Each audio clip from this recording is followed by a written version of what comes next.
Hello and welcome to the Autodromo Nazionale di Monza for round 2 of the 22-23 Le Mans Virtual Series. We are here at Italy's Cathedral of Speed for the 4 hours of Monza, the second round of this year's racing series. And what a great, entertaining racetrack this has proven. Since 1923, this track has produced some great races in all different categories. A historic venue, originally a 10-kilometre long road track with banked oval combination, built in just 3 months in 1923. Can you imagine trying to do it in 3 months in 2022? Would have been an astonishing achievement at any stage. And this will be the battleground for round 2 of the series. We started last time out in the Kingdom of Bahrain for the first time, visiting the Sakhir International track, the big 8 hours of Bahrain, followed by the 4 hours of Monza here. Then we head to Spa-Francorchamps. That'll be next month on the 5th of November. To Sebring before Christmas, the 3rd of December, before the 24 hours of Le Mans Virtual rounds out the series in early January. So plenty of racing still to go. Well, don't adjust your set. Ben Constantinos hasn't got taller or more handsome. I'm back. It's Martin Haven. Glad to be back with you again for this Le Mans Virtual Series, and delighted to be in the studio as well with Chris McCarthy. And Chris, I missed Bahrain because I was away doing other things in the real racing world. From all feedback, it seems to have been some of the best racing in the Le Mans Virtual Series so far. So hopefully this year is set for good racing all the way through. Yeah, it was fantastic. It's fantastic to be back. 8 hours of Bahrain, of course. We welcomed a new circuit as well, and a very long race in the 8 hours of Bahrain. So it was a real test for the drivers, because for many of them, they'd never taken on the circuit before. It hadn't been introduced to rFactor 2 yet. So it was a real test for all the teams. But these are the best in sim racing, and that was proven because it was a very close race. And as Lewis was saying earlier to both of us, I do agree with him. It was one of the best races I think we've ever had in this series. Well, I think we saw this with Virtual Le Mans, didn't we? The first one, everybody, you know, it was a COVID experiment and everybody kind of reacted well to it. And then by the time we got to Le Mans the next time, suddenly the game had upped. And I think that's what we're going to see this series. More professional drivers, more professional teams, even more impetus being put into this in both the prototypes and the GTs to try and come out victorious, because this is still, you know, a massive challenge for all of these teams and drivers. Yeah, and, you know, for that 8 hours to go all the way down pretty much to the last hour, the last half an hour, the last few laps, just goes to show how close it is this season. Once again, I think we're in for a real cracking race. So, yeah, absolutely, really excited to see what comes of the next race. So, yeah, really excited for this 4-hour race. Well, the race itself will be on Saturday evening, but this evening we are qualifying, and that means that we will see our cars out as GTs and LMPs to try and set the grid for the race. Before all of that happens, though, the Le Mans Virtual Cup. So Chris will stay with you. Lewis McGlade will be in this hot seat as well to talk you through all the action for that. They are currently qualifying, and the cars are just about to head out onto the grid for the second round of the series.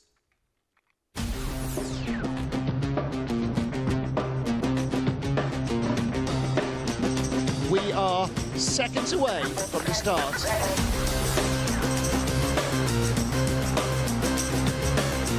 Formation lap is almost over.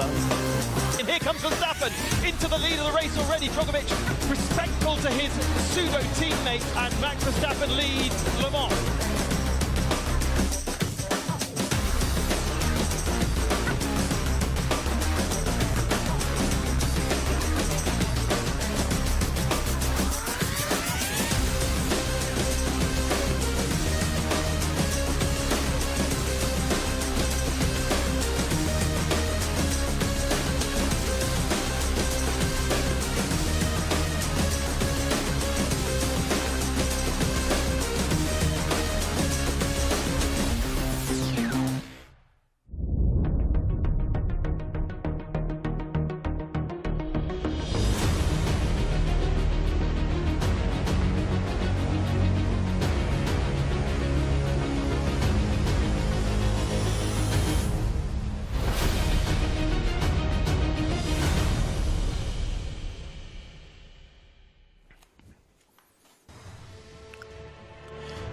Here we are at Monza for the Le Mans Virtual Cup Series. We are back for a second season. We're at the end of the second season, just like we had at the end of the first one. 2 drivers will go on to race in the third running of the 24-hour of Le Mans Virtual. One of our drivers who was lucky enough to go on and race in the 24-hour of Le Mans Virtual has now qualified and gone on, has been picked up by one of the teams to race in the series this year in Christopher Hoogveld. So we are watching potentially future drivers of the Le Mans Virtual Series. Martin Haven has left the studio. Alongside me is Lewis McGlade as ever. Lewis, welcome back, of course. We're here for a second season, and we are, of course, watching some of the future stars of esports. Yeah, I feel like I've really stepped into some pretty big boots. A very warm seat, actually. We won't say anything about that, don't worry. No, we love the Le Mans Virtual Cup. It's something different. It's the pathway into the Le Mans Virtual Series. Now, we did run the first round back in Sebring, of course, a few weeks ago when we did the opening round of the championship. Now, that's for various issues. That's been scrapped. Essentially, we're starting again. Slight change in format as well. Now, qualifying has or is underway at the moment. It's happening behind us before we get into the race. So you've kind of got to do your best lap twice, essentially, which I think brings out something else, something extra in a drive, which we always like to see. Yeah, look, as Lewis said, the round 1 results have been void, which we ran at Sebring due to qualifying anomalies. That race will be rerun later this month. So we essentially have a blank canvas going into this round. So we're not going to be talking anything in terms of points, which they're going to score. We essentially are reset at this point. When we come back later for the third round, we would have 2 rounds complete. So there has been some changes, as Lewis said. They are going to be out qualifying, and that will set the grid for the race. So a good change there in qualifying being done. Yeah, 100%. I mean, I like it. I've always said the way it used to work was pre-qualifying would bring you into the race, and then that would be the starting order, whereas now we have to have a qualifying session, 50 minutes of qualifying sessions to go with it, and that's kind of like just adding in that extra little bit of pressure on the drivers and really proving who is the very best. So for those of you new to the Le Mans Virtual Cup Series, first of all, welcome. To bring you up to speed, here's Lewis with some more details on the series. The Le Mans Virtual Cup supports the Le Mans Virtual Series across 4 rounds, with individual drivers battling it out for the chance to participate in the 24-hour Le Mans Virtual next year. Everyone taking part will be driving the Ligier LMP3 with identical fixed setups. Each round will feature multiple splits of 30 participants in a 45-minute rolling start race, with each driver required to make at least 1 pit stop during proceedings. We begin with the Sebring International Raceway, then we move on to Monza, then to Spa-Francorchamps, before we wrap things up in Bahrain. The 2 highest scoring drivers across the Le Mans Virtual Cup will land a coveted drive together with 2 special guest drivers at the 24-hour Le Mans Virtual in January 2023. Qualifying for the Le Mans Virtual Cup is open to everyone on the rFactor 2 platform, so if you'd like to get involved, stay tuned to our social media channels to find out when qualifying opens for the next round.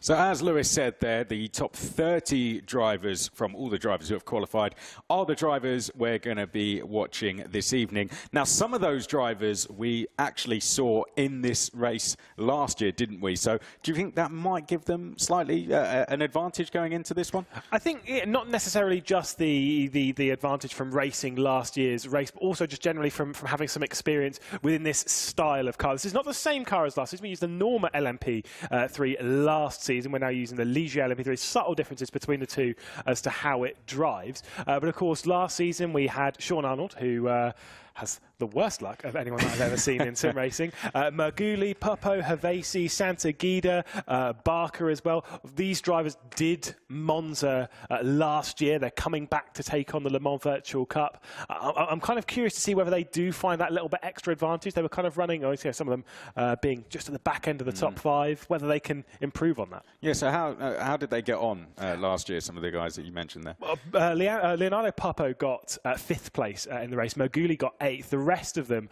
obviously Sean Arnold, classic, got disconnected before the start of the race, so the good luck continues.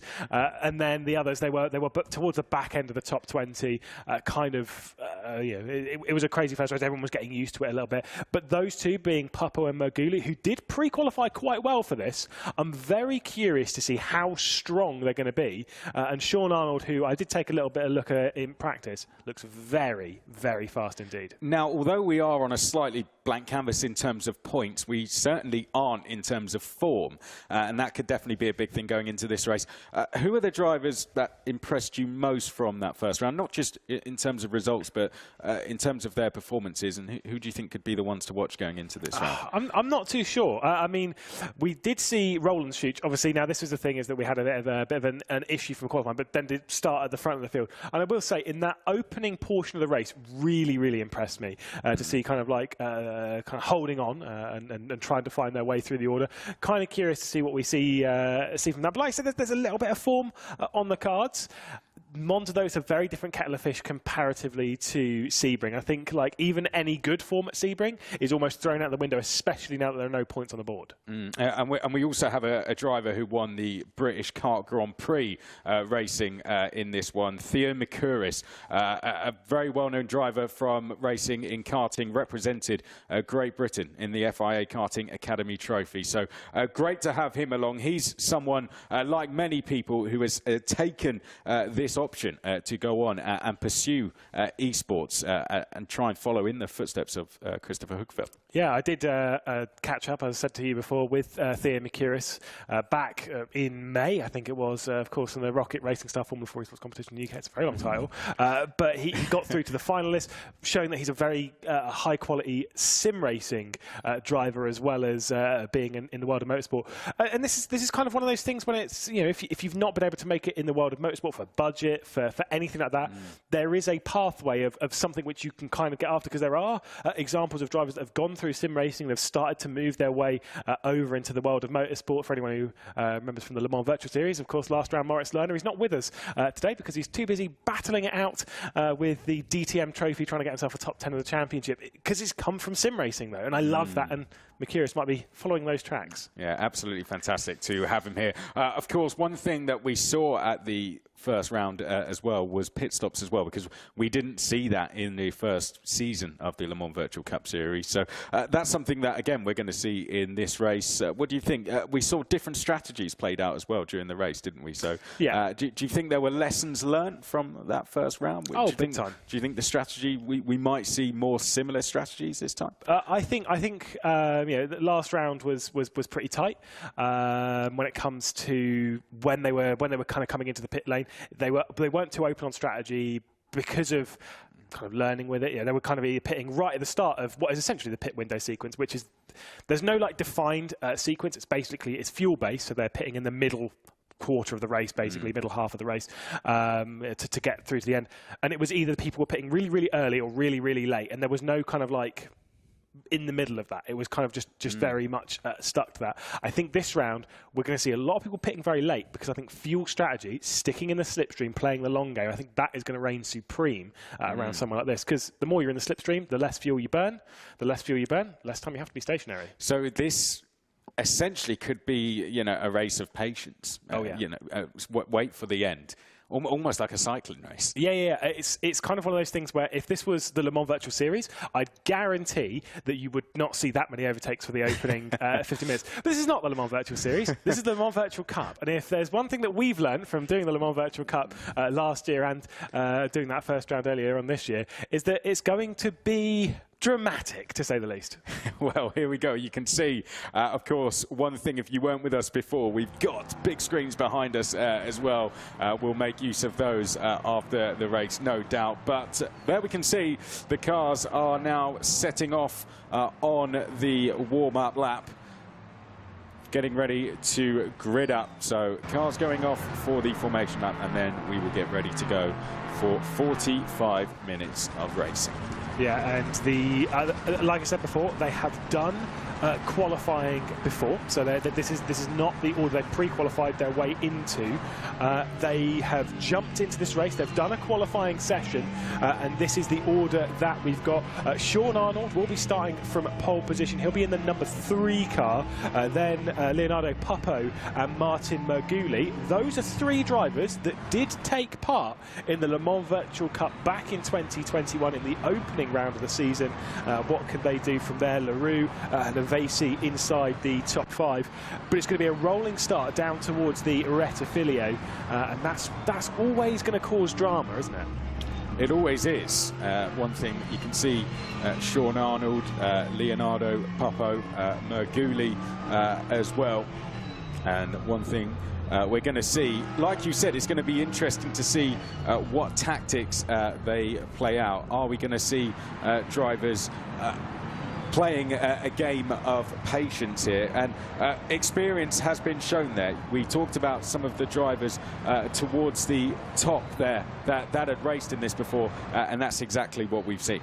Yeah, and like I say, it's experience. More so in this kind of category of car, the LMP3 generally drives very much differently to a normal car they used to.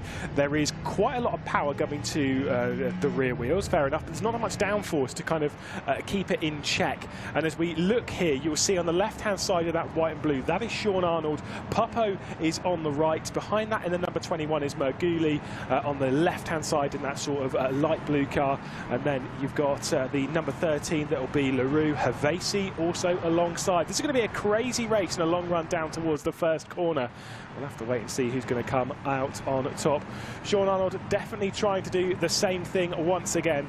We'll see them as they come through to the start of the race. 45 minutes onto the clock, and they are underway. Let's take a look at the race start, Chris. Here we go then, down towards turn number 1. We can see it's going to be Puppo versus Arnold as they make their way down towards turn number 1. We've got Mergulli up there as well, Havasi as well as they get in towards the braking zone. Oh no, we're already side by side. Someone going over the chicane. Already 2 cars cutting across the chicane. Already 2 cars going a little bit too hard, and already we've got contact. 3 cars off on the exit of the chicane, unfortunately, and that is going to be a tough recovery race there as we make our way down towards the second chicane. Yeah, this is Mergulli getting around the outside of Puppo as we head down into the Rogier. A little bit of contact between the 2. Puppos are just about to drop it, and look at that, Sean Arnold, boom, he's come straight through. It was contact between himself and Havasi into the first corner that sent Havasi off the road and then down a single position, so a little bit dicey there, but Sean Arnold trying to get back involved in all of this. He's up in the second position, but Martin Mergulli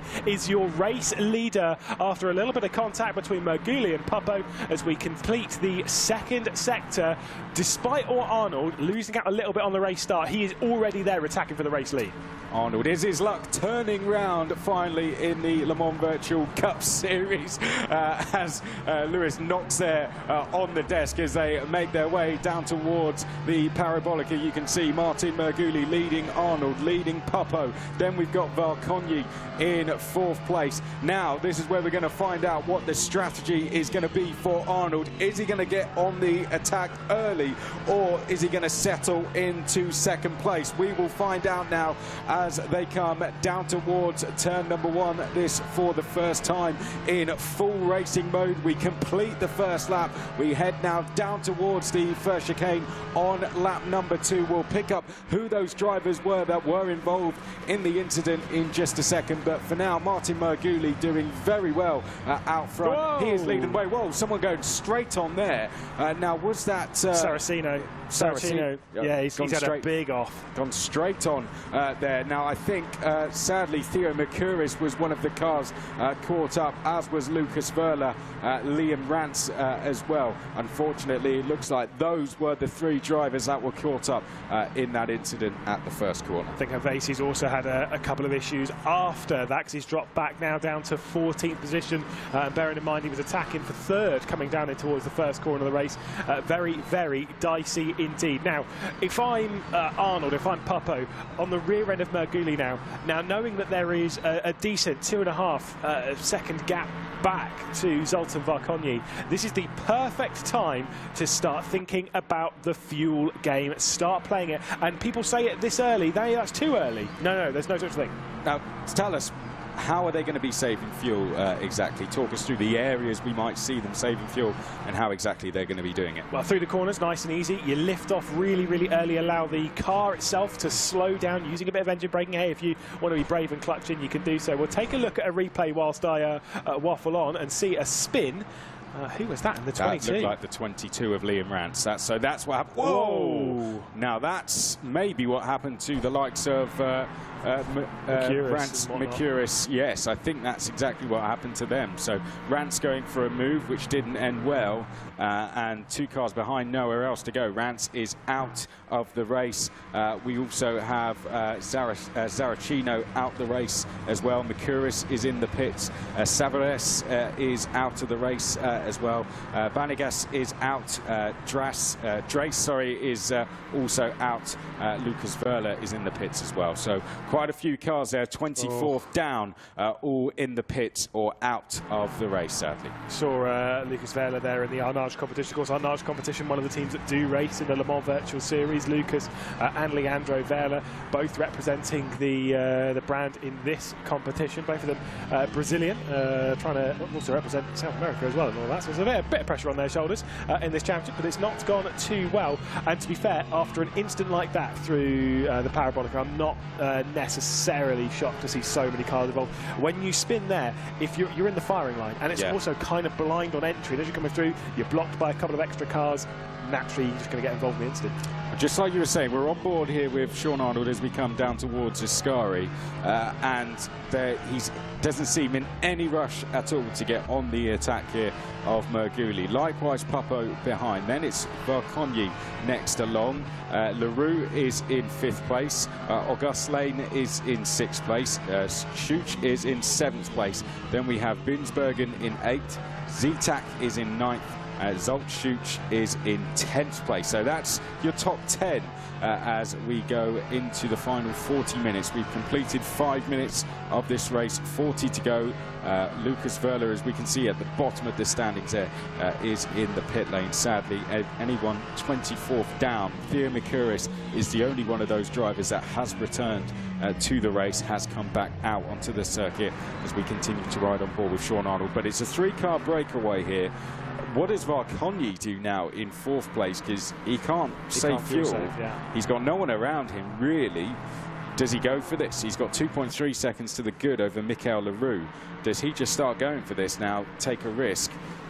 Or does he wait for the inevitable battle behind? We'll come back to that because Mia Rose looking like she could get on the attack here. Yeah, trying to find her way up the order. Looking back to the inside of Juha Mäki-Jypi, 12th position at the moment. Mäki-Jypi in a little bit too deep there into the Rogier, and Rose trying to find her way past at the moment. Looking pretty fast. We said this before, Mia Rose, some of the rounds that she did last season looked pretty quick, including in the season finale of the Le Mans Virtual Cup, season 1 back in 2021. Knowing how fast Mia Rose is, and knowing that the blank slate that's been put out there when it comes to the points, again, 0 points onto the board at the moment, it's being treated as essentially the first round, just hoovering up some decent points, but unfortunately getting a little bit too close to the car edge. She's going to be under attack coming up towards the chicane. Mia Rose there doing a good job just to defend that position.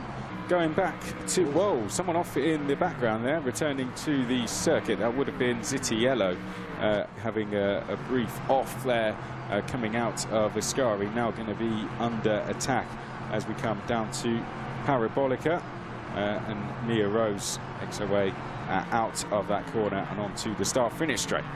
Yeah, as we were saying, by the way, earlier, though, with Zoltan Varconyi, realistically has to properly just get onto the attack now, try and find some way past. You can see a bit of a switch directly behind. That's Fabian Bala getting past Salvatore Zitiello just on the rear end of this. That'll be for 15th position at the moment, whilst we look at Mia Rose under pressure from Thomas Vack at his 13th position on the road. And Sean Arnold, look at that, 1/10 between Sean Arnold and Marguli. Now the fact that he was that close, that tells me that he was close enough to potentially make a dive, and yet still, as we can see them come through the Rogier, didn't go for it. That tells me that this is all about fuel saving. This is about playing the long game. This is about being a part of the race later on, and maybe adding an extra lap or two to the opening stint of this race, thus saving the fuel that you have to take on in the pit lane. Love it. Varkonyi is bringing the gap down at the same time as well. It was 1.9, it's now 1.6. So, as you rightly predicted, he is got to go for this now. He's got two options. Either it's wait for the end of the race where there might be a battle, but he's doing the complete opposite. He's brought the gap briefly down to now 1.5 seconds, so doing a really good job here. Auguste Lane there next along in 5th place. Has been caught by Michael Leroux. And Roland Schuch with them as well. So those three all together. Then we have Dennis Zitak next along behind that, running in 8th place. And here we go back to our leaders making their way down the start-finish straight and down to the Rettifilia. I've got to say, with Dennis Zitak, he's got a lot of pressure on his shoulders. He's got Jelle Binsbergen, he's got Leandro Vela, Juhan Makiupi, Zolt Schuch, Mia Rose. Of course, we know that Thomas Vack is also in there. Fabian Bahler, after getting past this yellow, is also involved in the mix. It's a pretty long train there for 8th place. Now, also remember that Varkonyi, if you are a Zoltan Varkonyi fan, he doesn't have to catch the leader right now. Whoa. Wow, Leandro Verla, sorry to cut you off there. Leandro Verla has just taken a spin there going in towards the Rettifilio. Was it Mia Rose or was it Lucas Verla? Certainly another pink car that was off. If Lucas Verla has come back out and then taken Leandro Verla out, I don't think there'll be things that will be particularly pleased within that camp post-race. Not at all. I certainly saw a pink car driving away from this. Leandro Verla, I'm sure if there's a... we can have another look, we will. Oh, and clattering the curb there, so definitely some frustration in that car. He's a touring car driver, so maybe it's still in his blood a little bit. Leandro Verla, who did perform well at the first round, did a great job, but unfortunately not off to a good start here. Let's have a look back then. Yeah, this is on a different incident. This is what happened to Gabor Havesi. I did wonder, it dropped down the order, and that is why. So, oh my goodness, that's 2 of those that's happened. So Slovenac as well. I don't know if it was Slovenac who got into the rear end, but either way, this is that was Verla on Verla contact, but it was Leandro completely missing the braking zone, getting past one driver and then straight into the rear end of Lucas Verla, who's fresh out of the pit lane after a damage repair.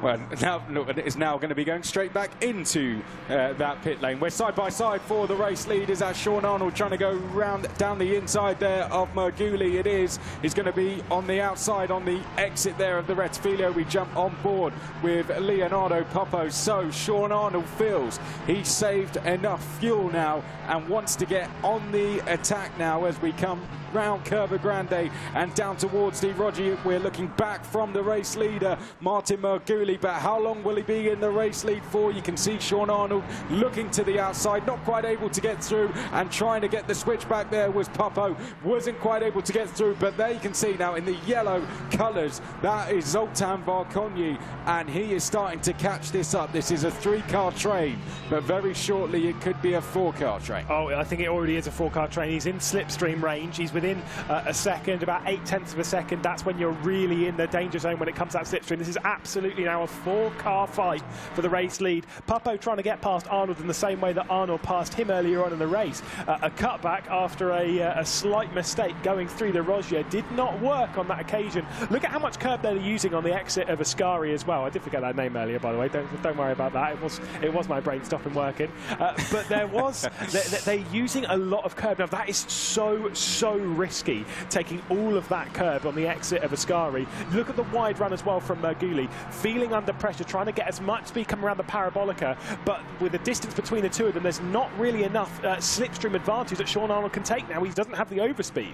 Sean Arnold, as you said, yeah, look, nothing there as he pulls out, but it's going to be a battle on the brakes potentially. Is Sean Arnold going to be able to pull it off? If he can get round the outside, he'll have the inside into the left-hander, and that's exactly what he's going to try. Sean Arnold, great driving there, takes the inside into the left-hander, and that is the race lead for Sean Arnold. And is it going to be second place for Leonardo Puppo behind, because he is going to have the outside round Curva Grande, but that will become the inside into the Roger chicane. Doesn't quite have the run because Marguli is in the slipstream there of Sean Arnold, but Puppo trying to get down the inside under braking, but great driving there from Sean Arnold, and he is now our new race leader. Dennis Zetak, by the way, has retired from the race in the recent past, in the last lap or so, unfortunately him coming down pit lane as we continue to watch this thrilling fight for the race lead. If I'm Varkonyi, again, as much as I've burnt fuel to catch up with this battle, you need to kind of save what you've already burned. Yeah. They're clearly burning it out.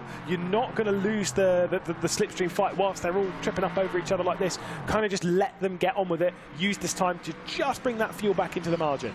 Yep, that's a very good call, actually. Varkonyi has a chance, as you said. Otherwise, it's just going to be more time in the pit lane, and you can lose quite a lot of time being in the pit lane. Here we can see them making their way down towards Parabolica. This is another replay coming up. This is Fabian Bald. See what happened here. Oh, just ran too wide. Yeah, off into the gravel. Yeah, it's an easy one, that. It's an easy one. There's a bit of like a seam between like the green painted concrete, and then when it turns back at the tunnel, there's a bit of a seam there. And as you're loaded on the left-hand side, if you touch that seam, you tend to go for a spin.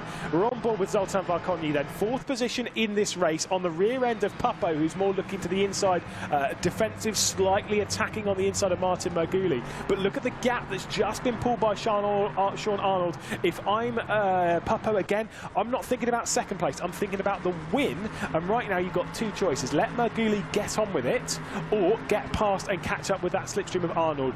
Either one of those choices, you need to make the decision now. If you make it in 5 minutes, that's too late. Down to Leonardo Puppo. What's he going to do here? Is he going to go for the move? Is he going to stay where he is? We're looking back from Martin Marguli as we come into the first of the Lesmos, down towards Lesmo 2. Martin Marguli leading Puppo here. You can see Varkonyi, I think, has taken the decision to save fuel and try and limit the damage in terms of what he's going to lose in the pit stops. Yeah, well, we'll see how it's going to switch up in this battle, but either way, thrilling right now, and like we said, it's now a 1.1 second gap to Sean Arnold. Marguli and Puppo separated a little bit too much now, if I'm honest. And here we have another replay. Let's take a look back at this. So this was what happened at the race start. Yeah, it was Havasi that was going on the attack, really, coming down to that first corner. You got a little bit of bump drafting up here for the race lead. Then making a big dive, and that was Sean Arnold and Havasi making a little bit of contact, both having to straight line it as well coming through. It was dicey. This is the part of the race where I have just enormous fear, because you're a part of the crash that happens. There's almost nothing you can do about it. You just have to kind of keep doing what you're doing. Fabian Bala involved in all of that as well. Very scary indeed. Yeah, that's where we lost the number 22 of Liam Rance and went straight into the path of a couple of the other cars. I think Dries might have been one of the cars involved in that. And as you said, Bala was one of the cars as well we saw going off. Okay. We come back to this fight for second there, and Leonardo Puppo behind Martin Marguli. This the fight for second place. Zoltan Varkonyi involved in this. Sean Arnold has cleared off from this fight now. 1.5 seconds to the good. And given that there'd been nothing to choose between Arnold, Marguli and Puppo, this is a really good performance from Sean Arnold, who has got a good gap over Marguli. He's gone. he's absolutely gone. And this is what I mean, you know, whatever decision you make, right or wrong, you'll find out about 5 minutes whether it was the right or the wrong one. Sean Arnold, who's had the superior pace, we've seen time and time again, has now started to clear off from everyone. Right now has a 1.5 second lead, and so as much as I was saying that Pupo might have been thinking, okay, I'm not thinking of second place now, I'm thinking of the race lead. Well, I think very soon it is becoming the focus on the battle for second place and nothing more, because at this rate Arnold would have checked out to the degree that there is no catching it unless a mistake happens in the pit window sequence. That pit lane entry around here is quite a tricky one, and here it's Varkonyi making the move on Pupo to the outside. If he can stick it there, we'll have the position done. A little bit of a squeeze between the two, and Varkonyi still not able to get up onto the podium. Good driving between both of them there, it has to be said. There was just enough room for Varkonyi to have a look down the inside there. Pupo didn't squeeze him too much, and they both got away with it. But one thing they both did is lose a lot of time to Merguli, who can now take a little bit of a breather from having to defend and concentrate once again on Sean Arnold. We can see Mikel Leroux and Paul Auguste Lane in the background, and this is a battle toward just outside the top 10, a little bit further down the field. This is your battle for 15th place, being led by the number 37. Yeah, Cedo Wire on the defence, Nicholas Lemoyne and Leandro Vela. Of course, we know that Leandro Vela probably has a fair amount of damage on the car. There was a car stationary there on the left-hand side. Who was that? I think that might have been Fidele, potentially. I think that definitely looked like a blown engine to me. It was indeed Antonio Fidele with a retirement. I'm going to take a wild assumption that that was braking coming down into the Rogier and shifting too many times and popping the engine. Antonio Fidele, it looked like there, who had unfortunately come to a stop. But here we can see Cedo Wire is the one having to defend here from the number 36. This is your battle now for 14th place, because we have had that Antonio Fidele number 38 car pull over. Right, this is what happened then, Lewis. Yeah, 100%. You can kind of see that the smoke could come out of the rear end. I'd definitely like to have seen that one from on board with the engine sound, because you definitely hear the engine go. It's quite a vicious noise, but either way, you can see with the smoke out of there, that car is DONE, out of the race. A very big shame indeed.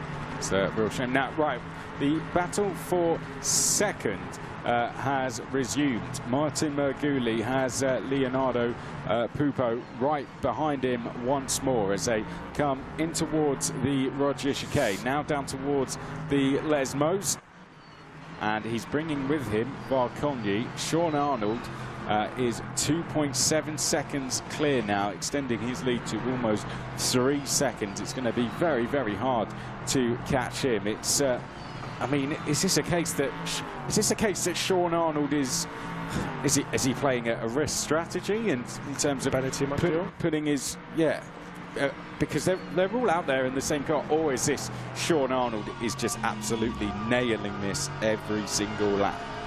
I don't know. I don't know really. Which somewhere one? In the middle, potentially. I mean, Sean Arnold is he's a fast racer. He's a pacey racer. Gets involved in the thick end of things a little bit too much. I've not really seen Sean Arnold check out from everyone in this degree, so I don't really know what to expect from Arnold right now. I will say, mentality-wise, whilst everyone else is kind of on the line with, you know, oh, this is my only route into the Le Mans Virtual Series. Well, Arnold is a part of Team Fordzilla, and I was speaking to him between the rounds. We have a little bit of a chat on Twitter, and he was saying, you know, realistically, he could probably do the Le Mans Virtual Series maybe for Team Fordzilla United, but then you replace one of the drivers. This is a different way of fighting your way through. It's something else. It's a bit more of a challenge, but he believes that he's definitely fast enough to be on the Le Mans Virtual Series. So, to be honest, based on that, and based on what I know of Arnold when it comes to his pace, this is in the realm of possibility. He is this fast. And of course, last year the top two got to race with Juan Pablo Montoya and Sebastian Montoya, and the car qualified 13th place. Yeah. It wasn't exactly making up the numbers, was it? It qualified 13th for the race and went on to have a very good account for itself. Hence why Christopher Hugfeldt's gone on to be picked up by one of the teams this year. So great stuff from Christopher Hugfeld and Sean Arnold doing a really good job this season, and great to see him taking this route and seeing new drivers coming in, of course, as well. And if you're watching, you can get involved as well. So we're going to listen in here. Yeah, I mean, you can see what happens there as he's shifted down. I think what he's done is he's pulled both paddles at the same time. Now, what happens when you do that is it goes into neutral, and then it obviously has continued shifting down. What's down from neutral? Well, it's reverse, isn't it? And then has shifted back up, trying to get back up into the gears where it's actually going to help you slow down, right, and not spin you out. But obviously, the first gear you then go into is first, but you're still doing what, 230, 240k, and as you do that, you shift up into first, boom, that's going to pop the engine straight away. I once remember one of Risto Capit's teammates, actually, David Frančić, doing that in spectacular fashion at about 270 kilometers an hour once, right in front of me, which was terrifying. Very easy to do. Well, if you're watching this and you want to get involved in the next round, qualifiers will be open very, very soon. Round number 3 is going to take place at Spa-Francorchamps. The race will be on the 4th of November. We are watching the top 30 qualifiers. There, sadly, is, well, there's Theo Mercouris. Now, I don't think this is a problem. Is he the first of the drivers to come in, do we suspect, or is this a problem? I think second of the drivers, because I do believe we saw Thomas Vac coming into the pit lane as well. So we have seen a few. Yes, we are in the pit window sequence, half hour into the race, slightly under half hour, makes sense. Right, Theo Mercouris comes in, as I said, a British Kart Grand Prix champion, a vice British champion in the Mini X30 class as well, and raced in the FIA Karting Academy Trophy for Great Britain. So incredibly talented kart racer, looking now to do the same in esports. There's Leonardo Pupo trying to get himself into second place, but if you want to get involved, qualifiers will open very soon. You can go and set your time around Spa, and if you are in the top 30 drivers, as Theo was, then you will be racing on the live stream. Whoa, no, Leonardo Pupo there trying to get down the inside of trying to defend there from Varkonyi, and unfortunately has found himself facing the wrong way. What a real shame there from Pupo. If there was one corner, genuinely, I wouldn't make an overtake around here. And for a lot of reasons, as we can see Mia Rose into the pit lane, I do believe, on the rear end of Juha Mäki-Jypi. It's actually into the Parabolica. I wouldn't make a move into there. As much as everyone's like, oh, it's a great overtaking opportunity, the average speed is too high. If you get tapped on the outside, or you even breathe on that curb on the inside, you're round, and you can't save it. You're better off staying in the slipstream, making a move coming down into the Rettifilio, making a move coming down into the Roger, hey, even making a move down into Ascari. Even that is lower risk sometimes than making a move down to the Parabolica. It's so lethal if you get slightly sideways. What a real shame there. Well, that's left Varkonyi now to go and clear off and try and catch Martin Merguli. Paul Auguste Lane is now up to 5th place. Pupo, by the way, has come into the pit lane. So he has served his pit stop, all for fuel purposes. They don't have enough fuel in the car to get to the end of the race, so they need to go in and put some more fuel in the car. But that a real shame. Pupo done a really good performance there, but as you said, that is always a very dangerous place to go and overtake. Was that a sign of impatience, do you think, there? Yeah. I think most of the time if you make a move into the Parabolica, there's a little bit of impatience, purely based on the fact of why would you, like, seriously, genuinely sit there and explain why you would make a move into the Parabolica unless it was the last lap of the race. Because what happens when you come out of the Parabolica? You're on a really long straight down towards the Rettifilio, where even if you get through, they've just got the slipstream, they'll just come straight past. What's the point? You're better off waiting, being a bit more patient. Unless it's that last lap of the race, then sure, go for it. But outside of that, really, the Parabolica, it's kind of like, it's just, it's always a very impatient move. Sean Arnold, though, race leader into the pit lane. That was a bit earlier than I would expect, if I'm perfectly honest. Merguli has carried on. He wasn't the only one to come in that lap. We had Juha Mäki-Jypi as well. Sido Vaya has come in. Nicholas Lemoine has come in as well. So Martin Merguli will take the race lead for now.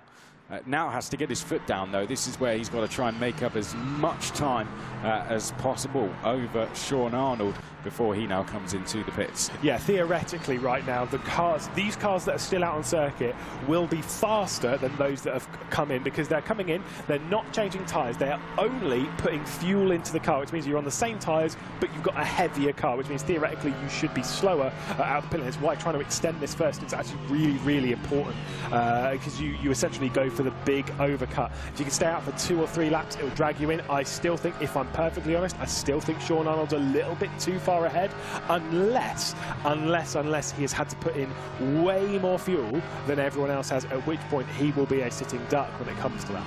Is that a sign then? Could have that been a sign that he was going for a slightly different strategy in building that gap?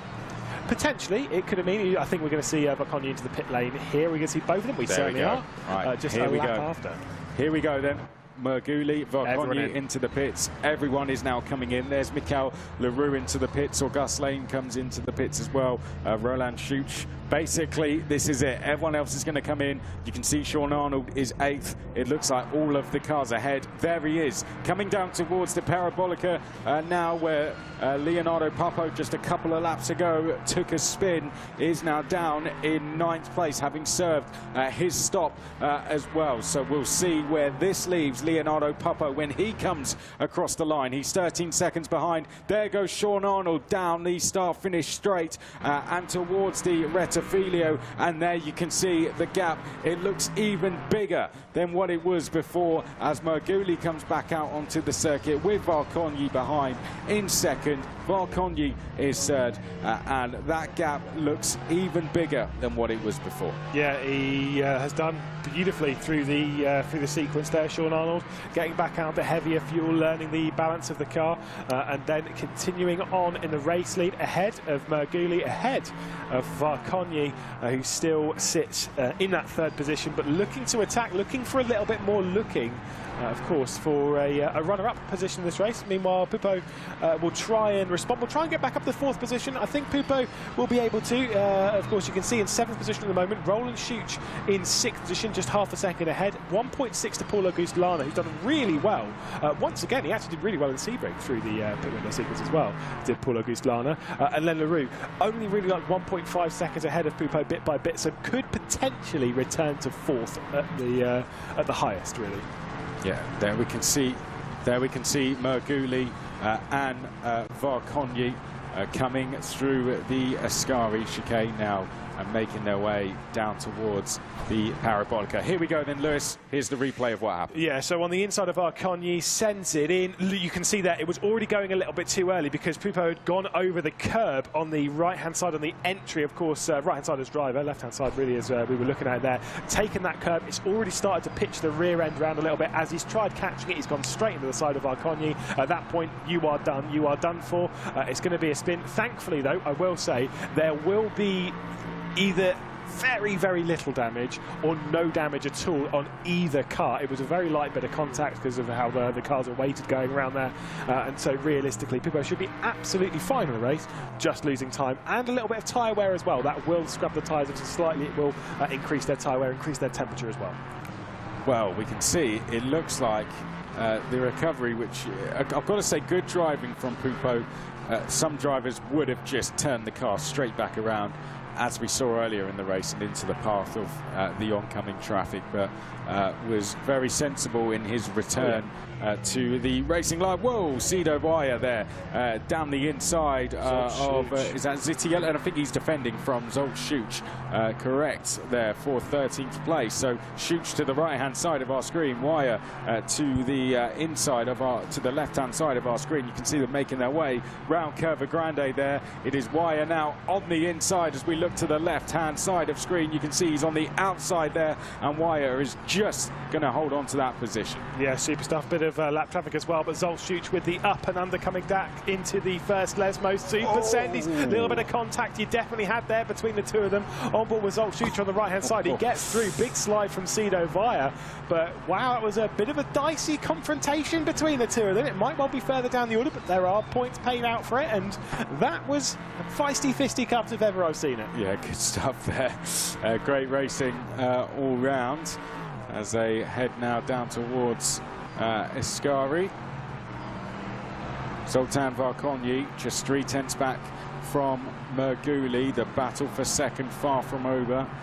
Paula Guslan, as you mentioned, just within a second of Mikel Leroux. So that fight for fourth place far from under, and Pupo right behind Schuch as well, Roland Schuch. So there's a good battle for sixth place as well. So still plenty to fight for in the final 12.5 minutes. Yeah, Paula Guslan is definitely closing in on Mikel Leroux. That's the important bit for fourth position. Of course, we do have a tight battle between Roland Schuch and Leonardo Pupo that you were saying. But it's really this fight. A bit further up the order, it's Merguli at the moment. Big slide there from Merguli, and that could leave him vulnerable going down towards the first Lesmo. Varkonyi backing out of it in the end, and he's now going to take a slide. So one thing I think we're starting to see is this a bit of tyre wear going on here. Yeah, you can kind of see it coming through the second Lesmo, even when we were on board with Varkonyi there. Juha Mäki-Jypi not playing the right game, we'll say that, as he was touching the grass on the run up towards the first Lesmo. Juha Mäki-Jypi trying to really extend the limits of the racetrack as much as possible, maybe a little bit too much there as we ride on boards. 10th position at the moment, it's done really well through the pit lane sequence as well. Remember, it was battling it out with Mia Rose, who another one who's done really well through that sequence, because I didn't even realise that Mia Rose has got up to 8th. Yeah, they were battling for like 13th earlier on. I was just about to say the same thing. He's done really, really well. Mia Rose up into 8th place. Thomas Vach into 9th. Juha Mäki-Jypi rounding out the top 10. So doing a good job. Yellow flag out in the first sector. Some runs ran into some problems there, unfortunately. Binsbergen in 11th place. Zitiello 12th. Zolt Schuch is next along after that. This is your battle for second place. By the way, the gap to Sean Arnold is just under 5 seconds. It is 4.8 seconds to be exact. Yeah, absolutely super drive from Sean Arnold. And the last time I checked that, it was 4.2 seconds, so it's pulled out even more. You can see on your screen there positions gained. Thomas Vach up 12 spots in this race. That is absolutely superb. And reminder that they do qualify, they've got the pre-qualifier to get into, which you can also take a part of and get yourselves into round 3 of the championship at Spa, but then you'll have to qualify again in a 15-minute qualifying session for your race position. So clearly had messed that up just a little bit, but showing all the pace at hand. Sido Bayer also up 12 positions through the race. We'll see what happened to Gabor Havesi. He's already been in trouble coming down the start-finish straight once so far this race. Make that twice. I think he's got some rear damage, because that looks a little bit suspect in that sense, as we'll see Zolt Schuch switching around with that Sido Bayer again. Of course it is. Great racing between both of these. Sido Bayer, one of the drivers on the move in this race. Whoa, there we can see a little bit of contact almost between the pair of them. 11 places gained for Sido Bayer. Doing a great job in this race as they came out of the second Lesmo. Good racing between he and Zolt Schuch, battling for places just outside the top 10. This is your battle for 13th place on screen as they come out of Escari and now down the Parabolica. We're into the final minutes, and you can see a little bit of weaving there for Schuch, just trying to break the toe on Sido Bayer. Yeah, there's about 4 seconds behind this. If you want to speak about drivers who've gained the most positions in this race today, Nicolas Lemoyne up 14 positions, and if anything happens between these two, well, I wouldn't put it past him for gaining 16 in this race with how these two have been fighting. Zolt Schuch with a seriously defensive line, already trying to break that slipstream, but Sido Bayer, he's a feisty racer. He knows what he's doing. He's going to get to the inside, coming down into the Rettifilio. Is he going to be able to get through, though? Here we go down the inside then. Are we going to see the place made as they make their way in towards the Rettifilio? And that is the move complete there for Zolt Schuch. Zolt Schuch there and Sido Bayer battling away with each other. Fantastic stuff between the pair of them. Sido Bayer up 12 places now really good stuff between he and Zolcic as they continue to fight over 13th place. We can see Cedo Wire, we're on board with him looking back at Zolcic, who clatters the curb there over the second part of the Roger chicane, almost goes straight off into the gravel. Just going a little bit too aggressively over the curb. Every place in these races counts, don't they? Of course, we've got that rerun for Sebring taking place later this month. But at the end of not just the 3 rounds that you can all take part in, but then, of course, the final rounds at Bahrain, where we'll have our top 30 taking part, where they'll be scoring, of course, points as well. Yeah, it's going to be all done on points this year, unlike last season where it was just the top 2 in that final race. That means it's, you know, every point counts, doesn't it, this season, because of that change of format. Yeah, this season. Big time. You need to get yourselves involved in the top end basically all of the time, because as much as last season we would talk about them being like, oh well, you know, he's got a 5th place this round, he's got a 12th place that, and that's really great on the consistency. It doesn't matter in this season. You need to be at the front all of the time. You need to be basically on the podium every round. Last season, Christopher Hookfeld, of course, ended up getting through into the Le Mans Virtual in that, as a part of that car. Only had 1 podium from the season itself, but responded in that final race, did the work there, and that's kind of the important bit. In this season, you can't necessarily fall back on that quite as much. No, not at all. The point system, you get 35 for a win, 32 for second, 30 for third, and then it works down in 2s after that, 28, 26, and then it goes down after that, 25 for sixth and the 1.4 30th. So that's how it kind of works. Big points up for grabs, of course, in terms of being in that top bracket. Comes with a lot of points in itself, but those the additional points on top. Zoltan Varkonyi, we look at him within half a second here of Martin Merguli, but you really do need to be consistent to have that shot at going through come the final round. The top 2, remember, are the ones that will qualify and will go on to race in the 3rd. Whoa! Zolcic there off into the barriers on the exit of Ascari. Big impact there for Zolcic. What a shame after such a great battle with Cedo Wire. Zolcic, his race is going to come to an early end. Yeah, that was a pretty sizable crash. I can only say that that'll probably be an overcorrection on the departure of Ascari. It's probably taken either a little bit too much curb on the inside or run a little bit too far out wide as the rear end's let go. He's turned right, tried to correct it, he's gripped up and he's gone straight into the barrier. That is a scary crash. Might have just taken a little bit too much curb as well, because that can launch the car towards the barrier. If not, there might have been contact between himself and Cedo Wire, but I'm not necessarily sure on that. We'll take a look and see how Mystic Meg gets along in this scenario, and it's just too far out wide, and there's the right-hander, boom, straight into the barrier.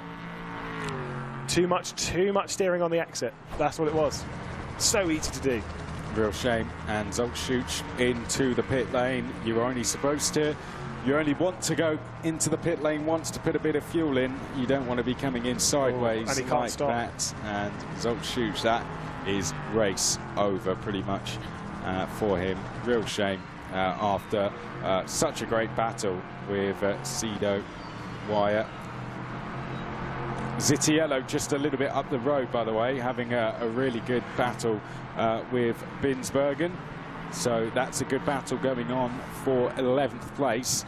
Really, anywhere inside, if you could get a top 10, that would get your season off to a positive start and give you a good shot at going through into that top 2. But these are some of the heavy hitters we're seeing now that we could be watching potentially in that 24-hour race if they can keep putting in performances like this. The likes of Merguli, Varkonyi, Arnold, Mikel Leroux as well. We've got to, of course, keep an eye on Leonardo Pupo. Well, what do you think of the recovery we've seen from Leonardo Pupo? Of course, not the best outcome with 7th place, but I'd say good damage limitation. I'm actually going to be brutal. I don't think it's that good. I mean, I'm sure he's burnt out his tyres, but Pupo was on the rear end of Roland Schuch, was basically in that fight to potentially get up to Paulo Giuslana, probably has burnt out the tyres a little bit too much from the spin, fair enough, but has not really been able to make that much of an impact. And sure, 7th place is decent, and it'll be healthy points. It's better taking that than trying to attack for something which you can't get and then losing even more points. But I've got to say, I don't think it's that great of a recovery. He's spun around, come through into the pit lane, done the fuel and whatnot, and then has basically sat in 7th ever since, hasn't been able to work forward. Someone who is trying to work forward right now, Varkonyi, trying to get past Merguli right now, and is all over the rear end as we get to 2 laps to go. Don't make a move into Parabolica. We've already seen what happens. Last time someone tried to make a move on him into there, but Varkonyi, I think that was more filling the mirrors of Merguli, trying to force him into a mistake, and it has worked. Merguli has one wide, and thank you very much. Varkonyi is going to take 2nd place, but he's now going to be the one under attack going through down towards the Rettifilio there, side by side. It's going to be Varkonyi there to the inside, Merguli to the outside. Who's going to leave the Rettifilio in 2nd place? Merguli's going to have the inside, a bit of contact between them, but just about coming out ahead there was Varkonyi. Super effort between the two of them, but yeah, Varkonyi gets the better of the two in this battle. Of course, I will say, by the way, Merguli, who did 2 rounds last season, ended up being a lot further down the order than we would expect, really, based on the pace, because actually did show some pretty decent pace last season. Ended up in 19th position as we ride on board with Martin Merguli. Sean Arnold, by the way, only did 2 rounds as well last season. Technically speaking, if we want to throw Sebring totally out, the last race that Sean Arnold did was on the podium, so technically he's going for back-to-back podiums in the Le Mans Virtual Cup, but this time his first victory. Yeah, good point there for Sean Arnold. It would be a first victory, as you said, and a great way to start this season. This is a blank canvas for the Le Mans Virtual Cup after those qualifying anomalies last time.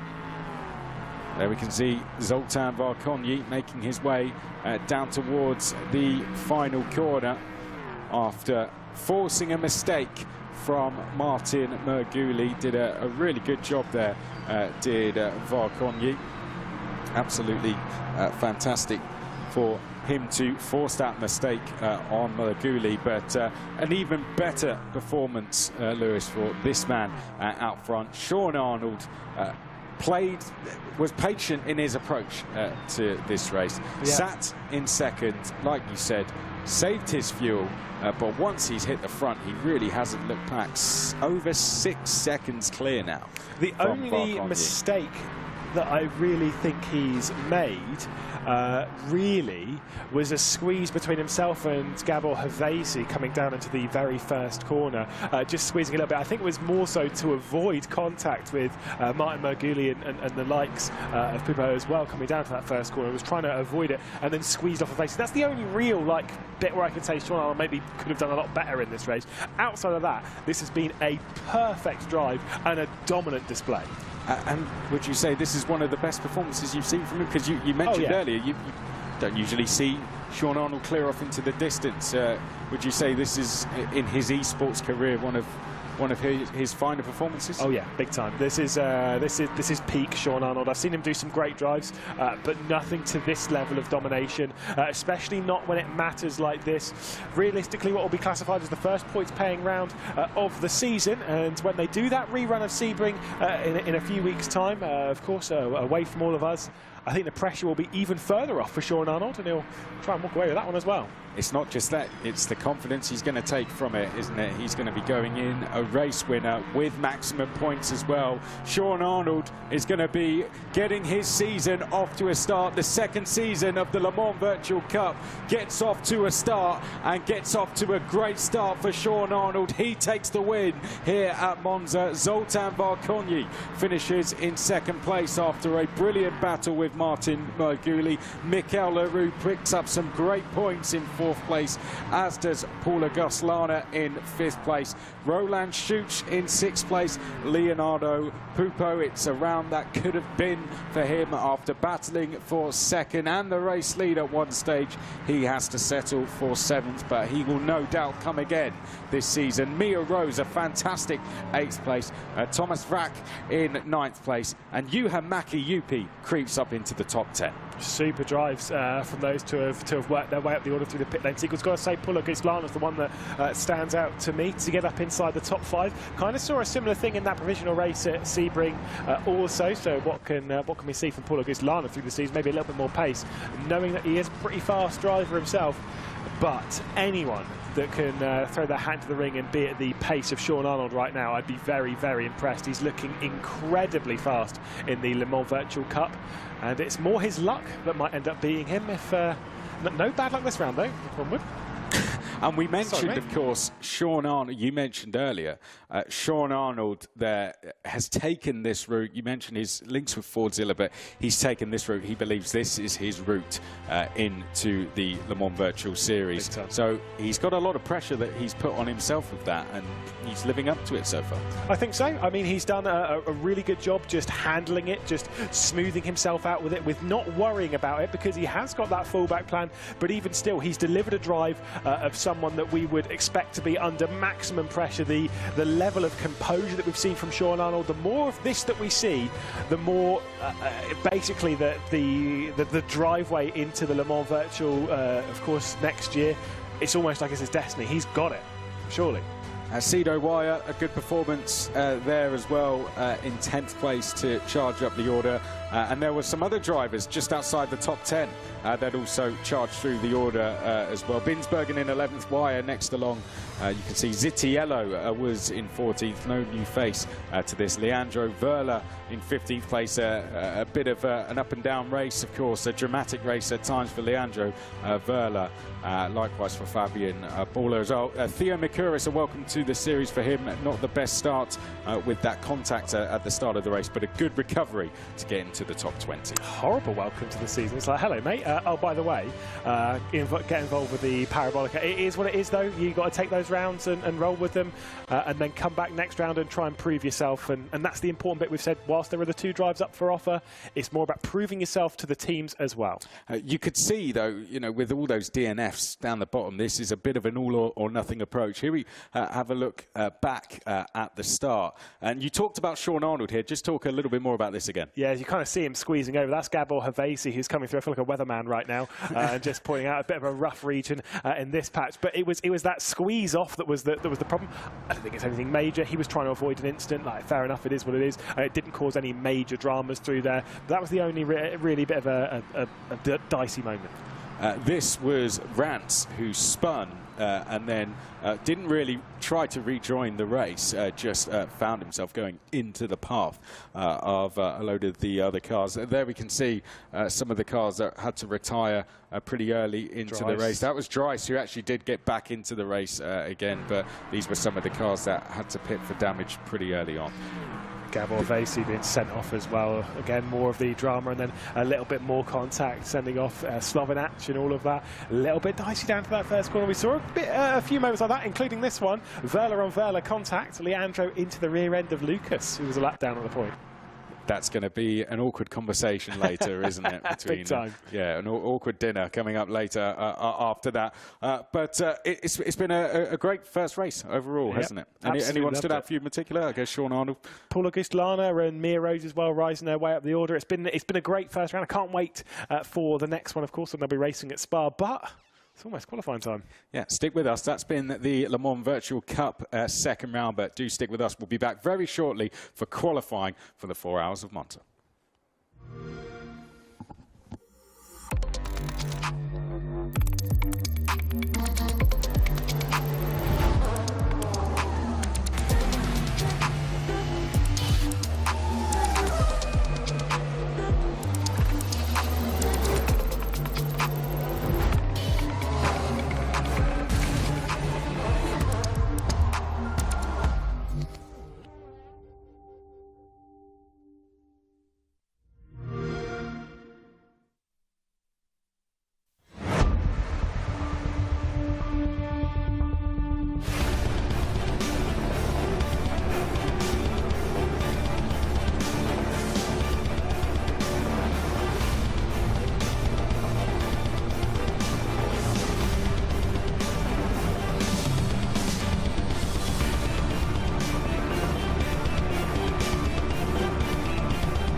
A very early change to green, and away we go. 3, 4 wide behind.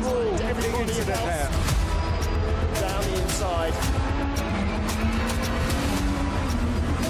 One put out before, big moment, but he's hit as well.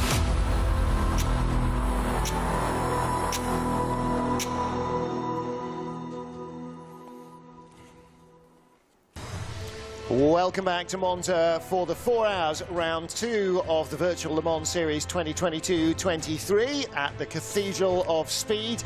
And for those of you who've been patiently asking, where is the Le Mans Virtual Series while the Le Mans Virtual Cup was going on, little bit of a change of format this year. We've put the Le Mans Virtual Cup on first, and then qualifying comes up right now. Cars are just about to go out. So Martin Haven back with Chris McCarthy. Chris, drawing breath, that was a pretty frantic cup race, wasn't it? That was... Just a bit. Yeah. Just a bit. And it just reminds us, you kind of think, you know, in the build-up I did say, Monza, classic race circuit, it's been producing great racing for a century now. This is its centenary year. But boy, that was, there was some fairly fraught racing. You can tell what's at stake. I think that was what we saw there, wasn't it? You know, it's a chance to race in that third running of the 24-hour Le Mans Virtual, and look what happened to the guys that got there last year, and I think that's what we saw. Absolutely. So, Bahrain done and dusted in September, October. Here we are. Tomorrow will be the 4 hours of Monza round 2. Not quite the shortest race in the series. That comes up at Sebring. The 500 miles of Sebring will be 3.5-ish hours or so. But in terms of how long we know the race is going to be, this is the shortest timed duration. Sebring is a distance race. So if it's wet and miserable, then it might actually go longer than that. But Sebring, Florida, wet. It does snow occasionally. Ask any orange grower.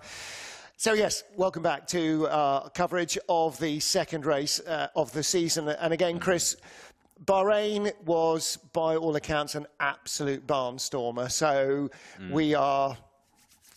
I mean, we really are getting a little bit over excited for this, because although it's only qualifying, qualifying's not the race. When a race is this short, actually only 4 hours, then this is, you know, European Le Mans Series, that then actually grid positions can make a fairly significant difference. Yeah, some great stories coming out of Bahrain. Of course, that Floyd Van Wall burst, you know, previously the Floyd Bicollis getting their first win. Ferraris on the podium as well. We hadn't seen that before. And that's they were the best performing car as well. I know we were at a new track in Bahrain, but we hadn't really seen Ferrari getting on a podium before. 3 in the top 5. So, we're at their home circuit now, essentially. So are we going to see more success? Are we going to see more great stories coming out of that? We'll find out, because, of course, GTE is first. Yeah, and in the real world, Ferrari is very seldom beaten at Monza. I mean, you know, they do a huge amount of testing here. There's probably a very good reason why they're good here, not just because it's their home circuit, but GT cars head out.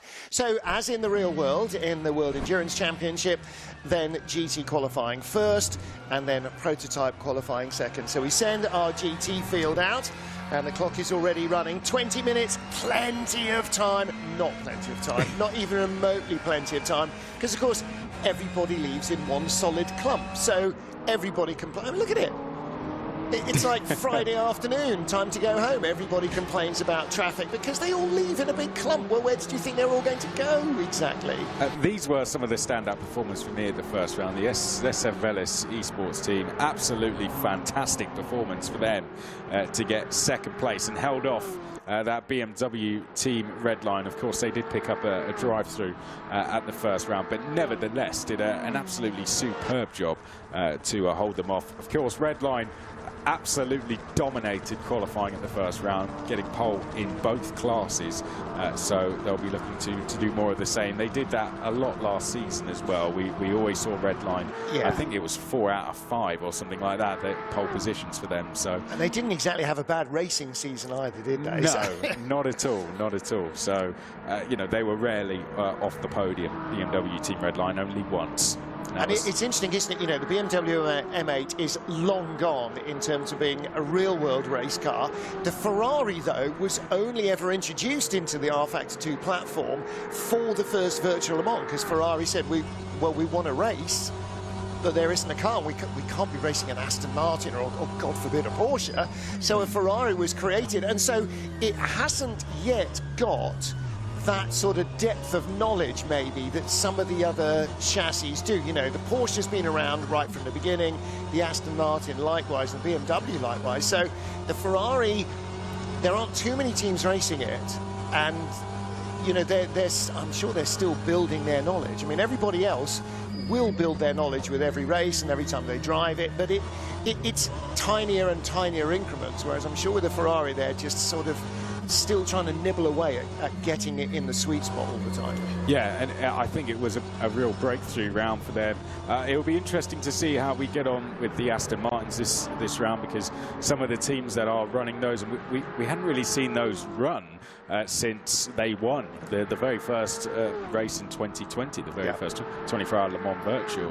Nick Tandy, a part of that lineup, of course. Only D-Station really ran that car last year, but more teams bringing it in this year. Getting off to a bit of misfortune, so let's see how they get on. But we were kind of talking about it last year, and the feeling seems to be that it's a good car just about everywhere, if not the best actually anywhere. But in terms of being a championship competitor, actually that's quite a good thing, to have a car that doesn't have a really big weak spot, but maybe doesn't have those peaks. Yeah, I mean, it was a brilliant start for them to get on the podium in that first running back in 2020. Let's see what they can do here. You know, ProDrive were 8th, D-Station in 11th, Satellite down in 15th. Wasn't really the best start for them. But here's a team who could be one to watch. The 888 car, the R8G car. Now, Alex Smoliar out in the car for them was racing here not too long ago in the FIA Formula 3 Championship. So a little bit different to this, but just goes to show how quick he is in esports, Alex Smoliar, because you know, he's their pro driver. Yeah, and they put him out in qualifying. And his sim teammates are not exactly slouches either. Now, he had just set the fastest time till he was followed across the line by the 77 Porsche, which has just gone to the top of the pile. So the Coanda Proton 77 car currently fastest by a massive 22 thousandths of a second, which at the sort of speed they're crossing the line is inches. I mean, you know, centimetres only, centimetres. So it's a tiny margin between the two. Third place, the Satellite Aston Martin, 12 hundredths of a second back. 23 hundredths back, Kevin Siggy in the first of the BMWs. That's car 71. We were looking at him earlier. But there's Alex Smoliar. So the R8G esports team currently. It was purple in sector 1 on the previous lap. This is not a better lap. Better laps coming in, though, from the 95 Aston Martin and from another Ferrari, the 51 car. That's Jordi Svires is in 51. He's gone green in sector 2, so not outright bests, but his better run. His first lap wasn't that convincing. Here he is. He was down in 7th. 42 hundredths back. So if you find a 10th, you actually pick up a couple of spots. And now half the top dozen have gone into the pit lane. So actually it's a good time to be out. If you took your time building up to speed on lap 1, then you've got a couple of clear laps. So Kevin Siggy in and out already. And Jordi, okay, that was a slightly faster lap, but still remains in 7th place. So no real improvement for him. The only thing you're not going to get is any kind of toe going down the back straight or anything like that towards the parabolica. Whilst other cars are slowing down, you're not going to be able to jump in to the toe. So that's the only thing they're going to miss out on. Here we can see Jordi Svires making his way through the Roger chicane and down towards the first Lesmo.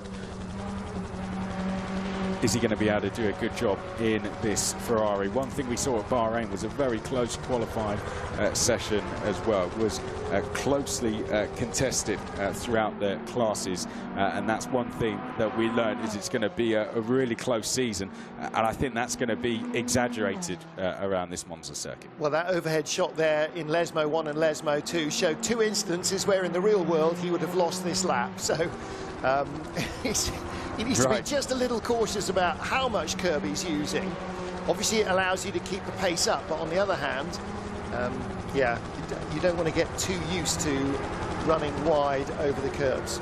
Well, it was a 1:44.386 was the quickest time that we had last year in the GT class from the BMW team Red Line cars. So we're only, what, 0.2, tenth and a half away from that already. Not far away from it at all. Christian Malguera there, just yeah, hands on the wheel. that's absolutely, you know, not standard driving practice. I'm liking Ferrari's bedroom radiator and curtains there. Yeah. Surely they should be bright red with yeah, Prancing Horse logo in. Sim Maranello were very impressive at the first round as well. Really took the fight to the SF Velis esports team. Just didn't quite work out in the race for them, but overall put on a really good account for them themselves. Currently third fast as well, behind Alex Smoljar. Still that Proton Porsche is on top of the pile, the 77 car. So that is, big moment. So 77 is Charlie Collins. So he's in the Proton Coanda. Smoljar out there again, going quickest through the first sector as well. Nisula also personal best for him through the first sector in one of those Aston Martins. Yeah. And Van Duren in the other Proton as well, personal best. Here we can see Smoljar, who is currently quickest on track out of the second Lesmo. This is looking like a very good lap. Yeah, those new tyres coming in for everybody. Kevin Siggy going quicker again in the 71 BMW, who's currently in 6th fastest place. And oh, that was close. Yeah, it was close, wasn't it? Triple A car, Alex Smoljar, second fastest. So this is a better second sector for him. Outright fastest, so he's purple in sector 1, quicker than anybody else, quicker than himself in sector 2. Now, if he doesn't mess up the run down into the Parabolica, or Curva Alboreto, as it is now known, after the late, great Michele Alboreto. Oh, not happy with that. Got in late. Damn. And into the pit lane. Wow. Scrubs the lap. Well, he needs to find... Oh, Kevin Siggy, top of the pile in the BMW. Well, I was going to say he needs to find 22 thousandths. He now needs to find 78 thousandths. The top 4 are covered by 96 thousandths. So the top 4, not even 1/10 of a second separating them. So Kevin Siggy on top, Charlie Collins second. It's BMW Porsche. Then 2 Ferraris, Smoljar and Malguera. So that must have been the run through the Scari chicane, which saw he Smoljar come in. Yeah, he bailed on the lap, so he didn't improve. We have got everybody out now, finally. Look at that, less than a 10th between those top 4. That is incredibly close, isn't it? Less than 2 between the top 6. Nothing to choose between them, and this is pretty similar to what we had at the opening rounds. Could be any one of those top 6 teams, really, and a nice spread. You can see we've got a BMW in that top 6, a couple of BMWs, an Aston, Porsche, and a couple of Ferraris as well. And here is that BMW, Kevin Siggy in the Red Line car. Again, they always go different livery, but a kind of variation of last year. It's evolution, not revolution, but it's always quite a distinctive look to them. I have to say, actually, looks nothing like a BMW from the front, does it? It's got a sort of, I don't know, that could be a Cadillac or something. You know, with that big BMW open maw that the M8 had with white bodywork. The black and the bronze there have just completely disguised the shape of it, totally changed it. Just goes to show what paint can do, what a good livery, what difference it makes to the car. So the Simsa Ferrari. Had a great first round for them, 4th place, which was their best result ever in the Le Mans Virtual Series, beating their previous best of 9th. So a real big improvement for them this season. Let's see if they can keep that on going in towards this round. Patrick Schindler into the pit lane. 8 minutes remaining, so time again to fit tyres, make changes. Now we're going to get a little bit of a tow going on here. Yeah, the Proton, they do have the luxury of doing that, of swapping round, don't they? They've got 2 cars out there, so why not? Why not? One goes for a flyer and then swap each other out. 77 is in front at the moment, Charlie Collins. Behind him, 88, Kevin Van Doren. So he will get, I mean, he's in the ideal sort of distance where he's not being affected badly in the first part of the lap, but coming down to Ascari and coming down to the Parabolica, he will just get hoovered up behind the 77 car in front and just gain, I mean, it might only be a few hundredths of a second, but there are only a few hundredths of a second covering the top group. Exactly. That's all it is between those top 4. Yeah, how far back is he? He's 38 hundredths off pole, and the 77 car is 56,000. So he's 0.33 slower than his teammate at the moment, but as you can see, very little at all between them in the first sector. Here we go. You can see purple. Great. Yeah. Purple second sector for Charlie Collins. That's a good lap, isn't it? And he's doing the towing. Kevin Van Doren, these 2 sectors, according to my timing screen, are not even quicker than he'd managed before without a tow from the other car. So Charlie Collins, in the lead, one of these 2 Proton Coanda cars, is having a massive run. Oh, this is it now. This is where we could see this Proton go to the top. Yeah. Eat that. Yeah, this absolutely, I mean, he's only 56,000 away. He's pitted. That's bizarre. That is bizarre. That was a pole lap. So, okay, here comes the 51 Ferrari in the factory colours, Jordi Svires. Only better than his previous lap in Sector 3, so that will have been his warm-up lap. He came in a lap behind everybody else, so he's a little out of sync. And again, it's working for him, because look at all the traffic he's not having to deal with. Yeah. But that's it. Some drivers prefer some drivers prefer the target to chase. Other drivers prefer an empty road. Well, the target to chase is on your dashboard, isn't it? That's your previous best. And you've got to find it within yourself. He's clearly someone who just likes the track clear ahead of him, and there you go. You can see, doesn't need a tow. Nearly a 1/10.5 up on anyone else out there. Well, Kevin Siggy also going quicker. He's gone quicker than his own personal best in Sector 1. So right now, it is a battle between Kevin Siggy and Jordi Svires. Who else is going quicker? 99 Porsche improvement as well. There's only 3 or 4 cars out on track right now. So it's Dennis Jordan in the 99 Oracle Red Bull car. Great second sector that as well, isn't it? Look. But busy hands, look. Will we see him go across the line, though? Surely. You see, the car looks relatively stable and pretty, you know, pretty happy there. But you can see how busy he was being controlling that. Look at the focus again. And again, you can see his body react as he gets hard onto that middle pedal. He's talking himself through, come on, come on, come on. Don't run wide, don't run wide. No. No, this is a good lap. Hogs right up against the pit wall. That's a very good lap for Jordi Svires. He goes top of the pile. Kevin Siggy pitted. 4 minutes 23 seconds to go, so still time to do an out lap and come back around. Charlie Collins third, Alex Smoliar fourth. They're both on out laps. So Jordi Svires in the 51 Ferrari, the car in factory colours. Now what about this BMW? Well, that's quicker than what we saw last year. Sounds good, doesn't it? The Marla Racing Team car. Yeah, of course, the team switching back down this season from LMP. See what they can do. Yeah, they kind of had decent pace, but no luck other than bad luck all last season. It was just not a happy time for them. Yeah, I mean, they had a one good run at Sebring. They got a top 5, but other than that, it was just a really, really eventful season. But they've kept Michele D'Alessandro and Mohamed Patel with them.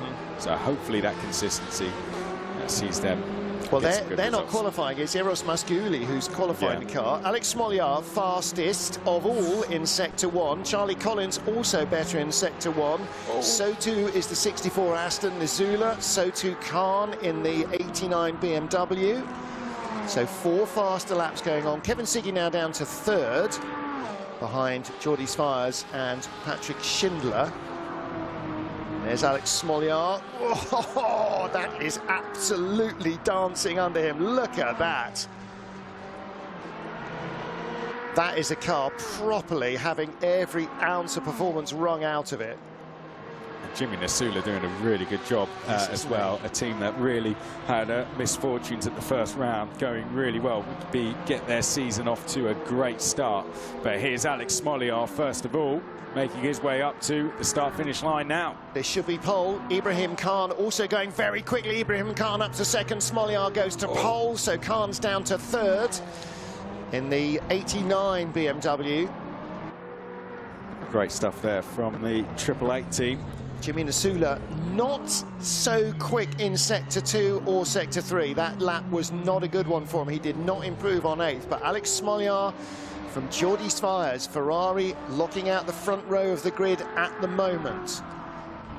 And Ibrahim Khan third in the best of the BMWs. Patrick Schindler fourth on the list, but in the pit lane, Kevin Siggy on an outlap. So here's the chance maybe for Kevin Siggy in the 71 BMW. Charlie Collins also on an outlap. Jimmy Nasula on an outlap. Dennis Jordan, Lasse Sorensen. There's half a dozen outlaps still, so this will not be over when the clock gets down to 0. Yeah, this is, we can see this BS Plus competition. This is where they got their best result last season at this circuit, and they're looking to continue that trend. So they've got good form around Monza, and they're looking to bring that form here into qualifying, and so far so good as they're going third. Can they improve on that and get into the front row? Well, it doesn't look like a better lap than he produced last time round, but he will have one more. If he's just taken it a little easy on this lap, he might be able to wring a bit more out of the tyres on a final lap. I'll tell you what, the Sim Marinello team have done a personal best through the first sector, so they're looking pretty strong on this lap, and I think we're picking them up now, aren't we, coming in towards Ascari. Would we get, we've got a Ferrari first, a Ferrari second. Could we get one up in the top 3 as well? Because that's a very good second sector as well, isn't it, from Malgera? Yeah, very good from Christian Malgera. And he's going to get a tow. Look at this, down to the final corner. Yep. Up behind the number 111 Porsche that's down in 13th place. Keep up that momentum, nothing in his way. This could be Ferrari 1, 2, 3. Where's he going to be? Gets to the line. Yep. Third fastest. Smolyar's in the pits. Checkered flag is out now. So the laps that they are on, Patrick Schindler left it too long. He has taken the checkered flag before starting his flying lap. Kevin Siggy then for Team Redline. Can the BMW break up the Ferrari domination? Not on this lap. Doesn't look like. No, 2400s away in Sector 1, unless he's got something magical.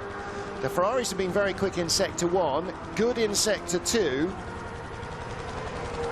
Not sure that the BMW has anything left, though.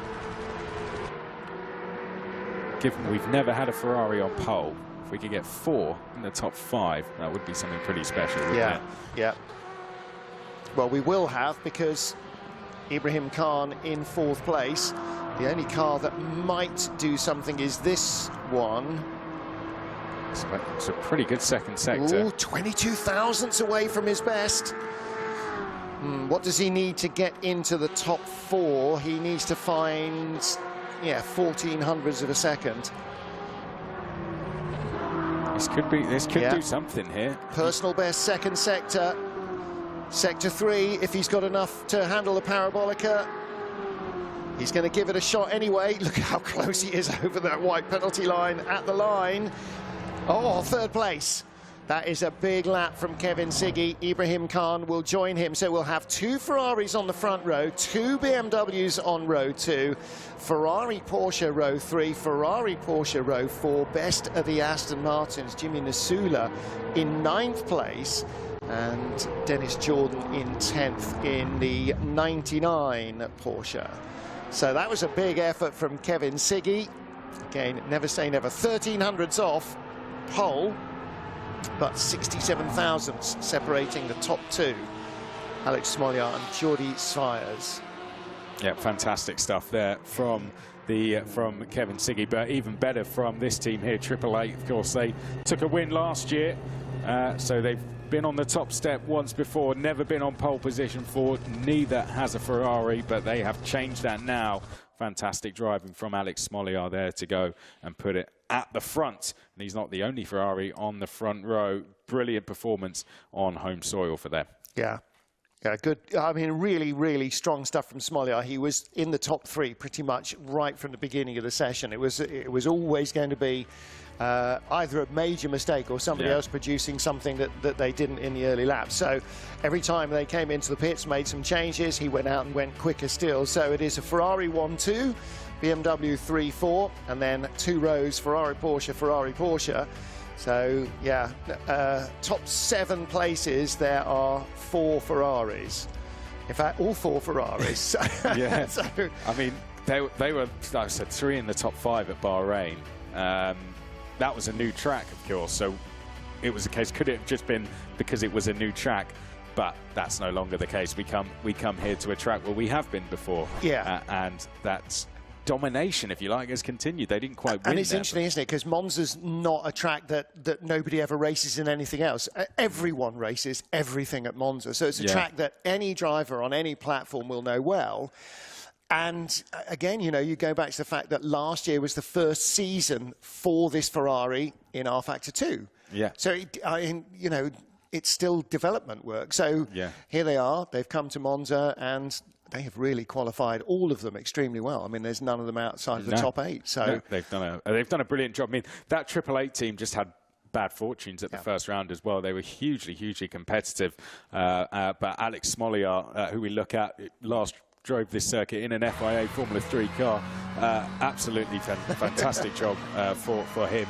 67 thousandths between him to out-qualify the number 51 car as well. He'll be over the moon with that.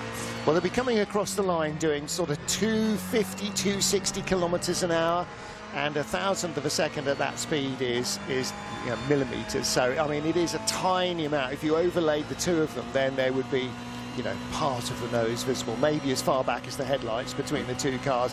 And I mean, it always absolutely staggers me that you can get 2 different drivers with completely different driving styles and probably with slightly different setups that close together. We're not talking within a second or 2 of each other like, you know, normal punters would manage, but within thousandths of a second of each other. I mean, it is ridiculously tight, and that's why racing at this level, whether in the real world or virtual world, is exactly the same. It is so tough because any tiny error, tiny error, is immediately absolutely punished, isn't it? Yeah, it was absolutely fantastic. Just watching the lap there as they came through the Ascari chicane, that was absolutely spot on. Sliding the car through there was absolutely brilliant to watch. And you could see from the outside, when you saw that shot, when the car's pitched in and it's like bouncing over the curbs like that, it's not neat and tidy, but the car is just being driven beyond its natural limit, but still being controlled. And you know, the art of it there is he knows it's going to take off, but he knows exactly where it's going to land and what that means, and he's already reacting to it before they hit the curb and take off. So that's where the driver is ahead of the car, and the car is just merely trying to keep up with his force of will. That's it. Yeah, that's where it's a whole of looking through the corner. Look, you know, you're driving ahead of the corner, essentially. And that's exactly what someone, you know, all these guys are doing. But that, particularly in that lap, that's exactly what he did there. And he did it perfectly. And the body language of the car is so distinctive as well. It just doesn't look pedestrian in any way, shape or form. It's absolutely being wrestled, you know, and it's fighting his every input and going, no, I can't do that. You're going to. There's not even a question here. He knows what he's going to do, and the car just has to follow along. And again, real world, virtual world, same deal. The driver is leading the car. He knows what the car's going to do. He allows it to do it, but it's still doing what he wants. And so it's harnessing that sort of physical nature that is it's just astonishing. But it's fantastic to see. You know, Ferrari was quickest in the first sector there, the Porsche quickest in the second, and BMW in the third. So it wasn't like the Ferrari was quickest the whole lap. You know, a different car was quicker in each sector. And again, we talk about that of a balance of performance in the real world. It's not about making every car equal everywhere. Yeah. You make your lap time in different ways. You know, you've got the engine at the front, you've got the engine in the middle, you've got the engine at the back. You can have as many cylinders or as few cylinders as you want. You can be as tall, long, wide, short, fat, whatever. But when you get to the line, then the ideal lap time, the perfect lap time, is as close as humanly possible. And I mean, look at it, 1300s between two different types of car, 1300ths of a second. 700ths of a second is the blink of a human eye. So, I mean, when you talk about that over 2.5 miles, 4.5 kilometers, you know, 2 blinks of an eye, that's an enormous success for whoever is working on balance of performance. When you see qualifying like that, you understand that that's how it works. It doesn't matter how you make your pace. It's just that it is that different. Yeah, I've got to say a quick shout as well to BS Plus competition, because that was a superb lap from them as well. You know, we've seen them get a 5th place before, but yeah, to get themselves in the top 4, I think hugely impressive for them. It is hugely impressive, and qualifying has just got me all revved up for tomorrow. So don't forget, we have got the 4 hours of Monza round 2 of the series coming up tomorrow. All the action, myself and Chris and Lewis McGlade will be watching the race with you. So that should be highly entertaining.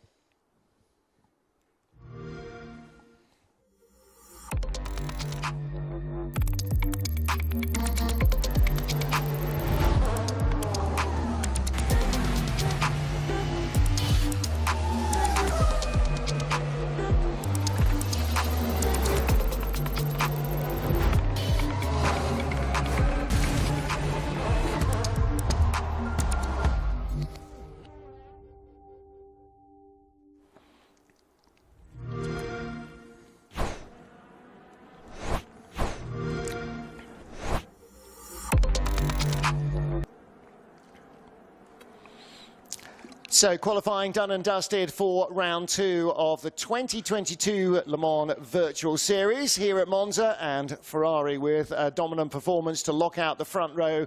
The 2 front row starters barely a hair's breadth apart, but with BMW in 3rd and 4th position and the GT qualifying completed. Now we turn our attention to the cars that will be at the front of the field, so prototype qualifying. And again, expect to see this being equally as tight, because this is not about balance of performance. In this category, everybody has the same Orica chassis, the same Goodyear tyre, the same Gibson engine, so exactly the same opportunity to be as quick. This will come down to driver preference in how they set the car up, how they attack the corners, and how they work with traffic as well. So, Chris McCarthy, that is perhaps going to be as important as any other factor, I think. Yeah, look, 8.5 seconds separated the top 3 after 8 hours at Bahrain. So that tells you everything you need to know about how close it is. You know, put all the best drivers in the world in the same car for 8 hours, and that's a second an hour. A second an hour. That's basically. Insane, that is. So yeah, that's how close it was. I don't expect it to be any different here. However, we did have some teams hit some misfortunes at the first round, so they're going to be even more determined than they were at the first round to make up some ground there. The likes of the 23 Porsche, AMG Petronas, the R8 G18. Those are going to be just a handful of the teams that we're going to be watching out for. Then at the front, Floyd Van Wall-Burst got their first win. A long time coming, that had been. Team Redline, very, very quick, of course, took pole position at the first round. They'll be looking to continue that.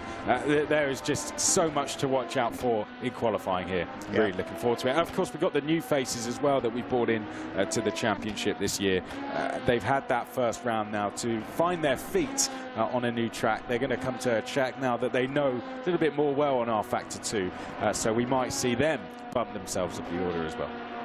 And again, a nice, beautiful late autumn evening here in Monza, so weather is good, sunny, dry, long shadows, but no worries about track temperature or tyre choices. Max Benecke, the #1 Team Red Line car, and Michi Hoyer in the next few Van Wallburst 444 machine.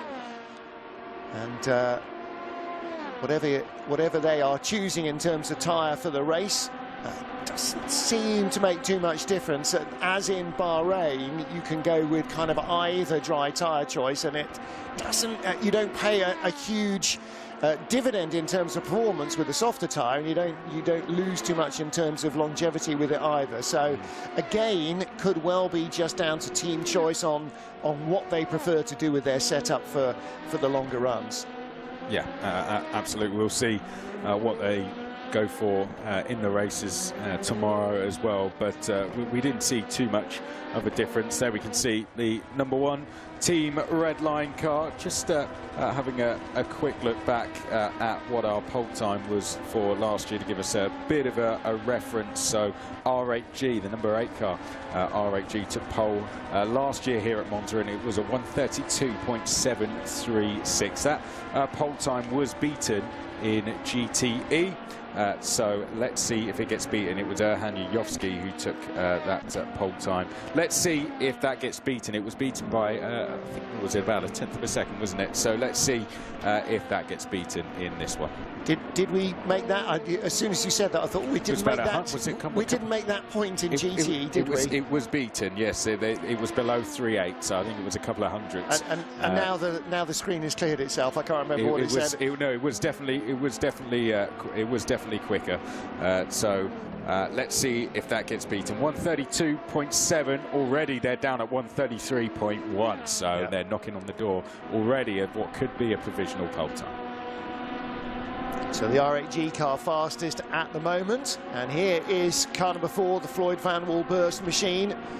Tom Dillman, their pro driver, but who's in for qualifying? Is that Jenny Simoncic? I'm trying to find him on the screen now. He hasn't appeared yet in the top half, so we need to scroll down a bit. Oh, that's the wrong way around. It is Jenny Simoncic. So this is he is building up to speed lap. There you go. Through the first chicane,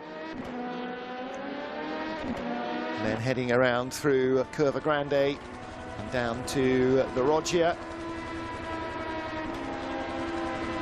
Always, I think, quite hard chicane, even compared to the first chicane. The first chicane is fairly straightforward. You carry a lot more speed in. Oh, he look at that. Carried a lot in there, but yeah, okay, look at his expression. Yeah, big slide there. So, you know, he was chasing the throttle and the car was just not settled and had a big slide, and that just scrubs away traction and burns off speed.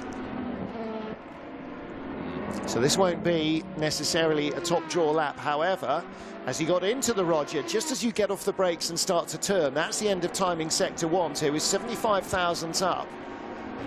Looked like he got a tow from the 444 there, Michi Hoyer. Yeah, Michi's just completed a quick lap. But look, yeah, 2.8 seconds back in sector 2. So all of that loss of traction, that one big slide out of the Roggia, and suddenly he's going to do it all again. Nikodem Wisniewski for AMG Team Williams. Where is that car currently?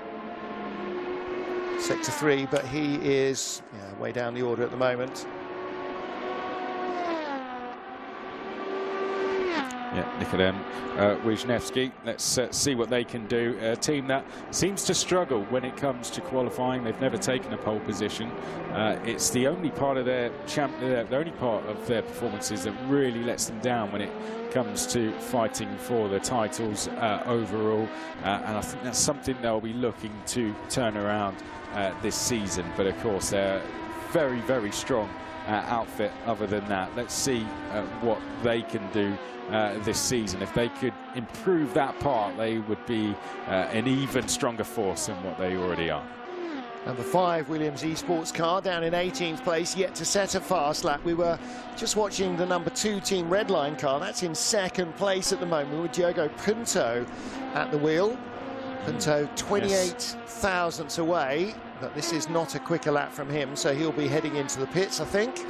There he is. Yeah, good to have him here with us, someone who raced at top level in karting as well, an FIA karting European Championship racer. Raced on the World Final stage as well, so great to have him racing for Team Redline. He's not the only driver. They seem to scout top kart drivers who raced at that level, so great to have him racing. It's saying at the moment, actually, he is on a quick lap, so he had just concluded a lap and was building up to speed. Here he is, Luke Browning for Team Fordzilla, 14th place, but a good-looking lap from him as well. I think we're going to see an awful lot of changes. Who just popped up to the top there? That was Luke Browning for Fordzilla. Yeah, good stuff from Luke Browning, GB3 racer, of course. Makes his way here. We can see Diogo Pinto. This is a good-looking lap. Our timing screen has not caught up with this. Not the one on that you're looking at, but our laptop is a little bit behind. Yeah. Max Benecki on a quick lap as well. He goes to the top of the pile, so that's the 65. Beg your pardon, that's the #1 car that's gone to the top. So Max Benecki now fastest in Team Redline's car #1. Diogo Pinto in Team Redline's car #2.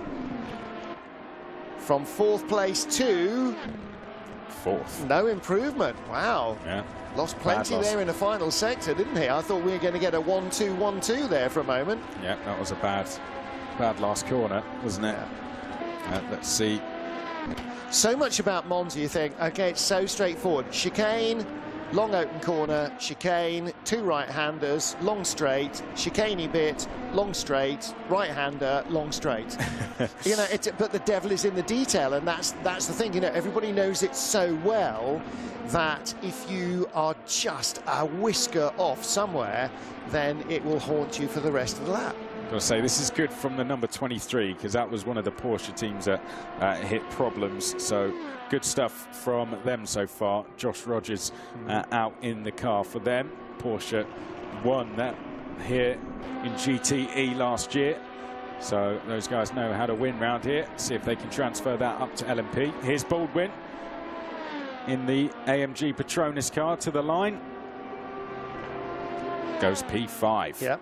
So this is a bit of a blank canvas for them coming into this round, down the bottom of the standings, and they'll be looking to make big ground here at this round. Of course, when we get to the 24-hour, even bigger points up for grabs. Well, and that is the key thing, isn't it? You know, the 4 races building up to Le Mans Virtual are all important, but you can survive a catastrophic lack of points in one of them, but you then have to really knock it out of the park in Le Mans.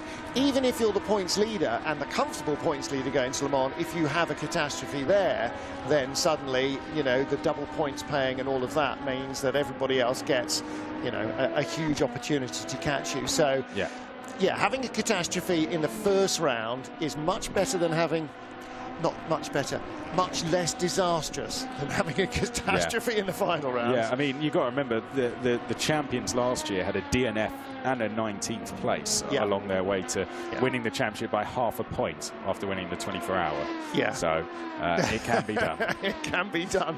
But yeah, hopefully we won't be into the half points territory this year. So I hope so.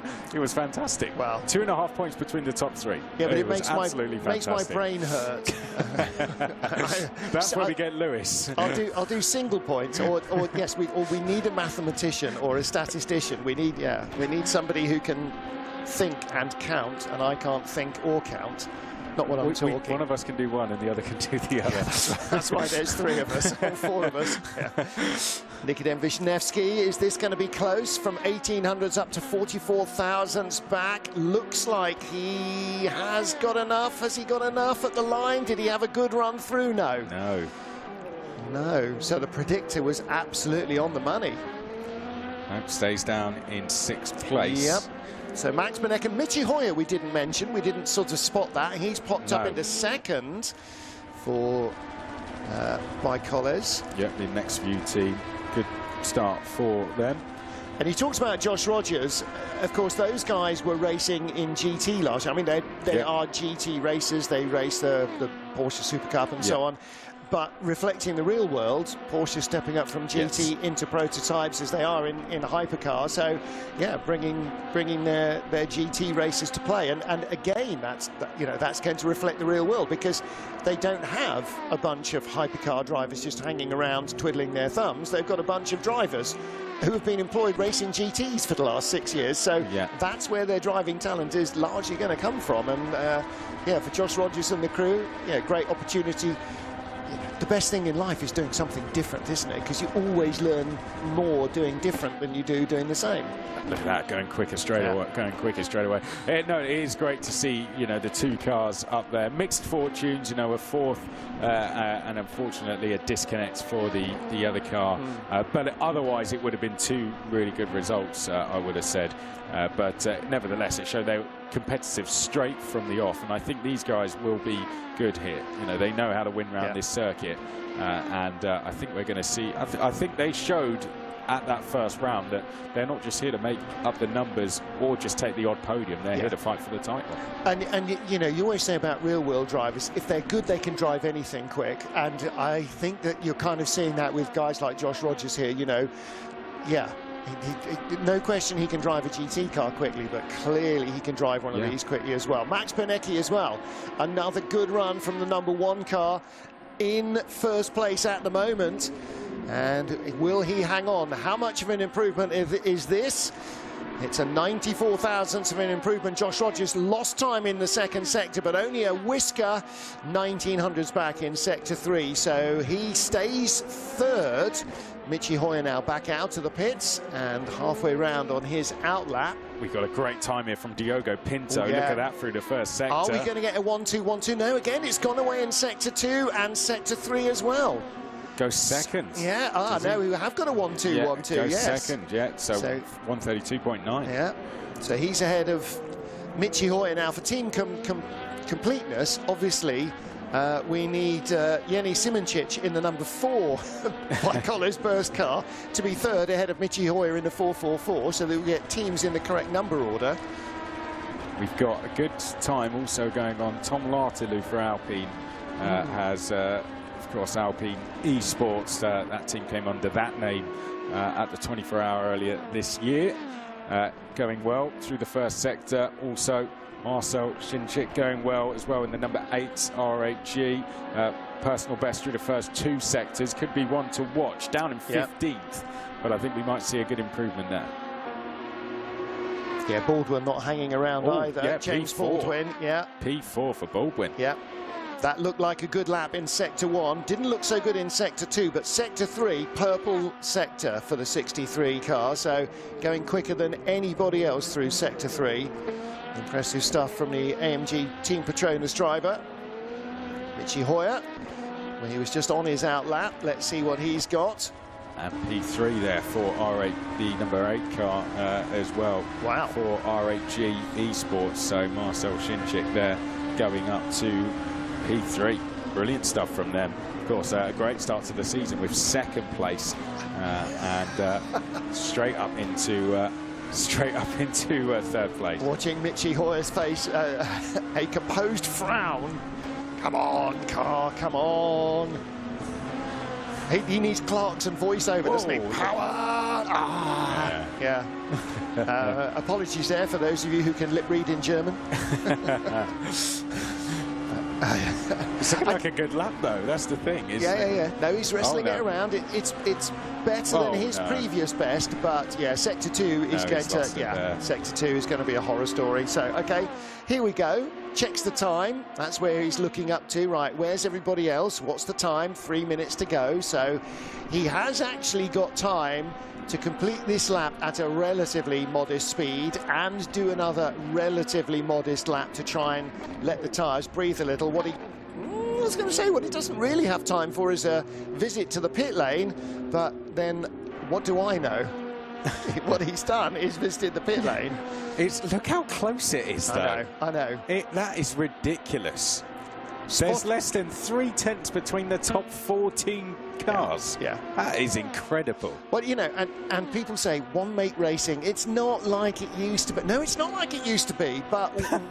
Sorry, that's really blown me away. Yeah. That's insane. Well, you know, and that's why LMP2 has been such a massive success story in World Endurance, in European Le Mans Series, because the cars are fast, fun to drive, exciting to drive, and super competitive and you know, super well built. So you don't just get, oh, he's got the fast indoor kart version of an Orica 07. You know, they've built 100 of these things now, Orica, and they, you know, in sim racing form, they are just as close as in the real world. So, I'll tell you, are we going to see some improvements here from Axel and Rocket Sim Sport down there in 16th and 17th? They're looking like they're on a pretty good laps. yeah, they are, aren't they? I could see them about to improve. Yes, Ferris Stanley 13th. Okay, so he's found 5 places. And 14th. And, yeah, there you go. And they stayed together. So they found 5 places each. However, every other car, with 2 exceptions, is on an outlap. Wow, this is going to be very hard to keep up with the next 2 minutes. I'm not even going to try. I'm not going to look at our timing computer because it is actually a fraction behind what's on screen. So Max Benecki, sector 2, down to the Ascari chicane. Again, as you get onto the brakes into Ascari, that's where timing sector 2 ends. Right there. Not a lot in it, is there? Not a lot in it. Well, he's only himself to beat, but still. 17 thousandths behind his previous best lap. And he will have one more after this, won't he? It's not going to be... Ooh! Somebody saw him coming at just the last moment. So I don't think this is going to be a better Benecki lap, but he might have one more. Yeah, 20 seconds to go. He's got time for one more lap. It doesn't matter that the checkered flag comes out when you're on the lap. You've just got to start it before the checkered flag. He's got the RHE car right behind him, closing in fast. I'll tell you what, we just saw a good improvement there from the 101 car as well. That was really impressive, wasn't it? GR Vector eSport, what a success story that is for the GR Wolves team, who really struggled last year. GR Vector eSport up into 2nd place with Krupi there. That's fantastic stuff. Michi Hoyer down in 5th place, but a personal best first sector.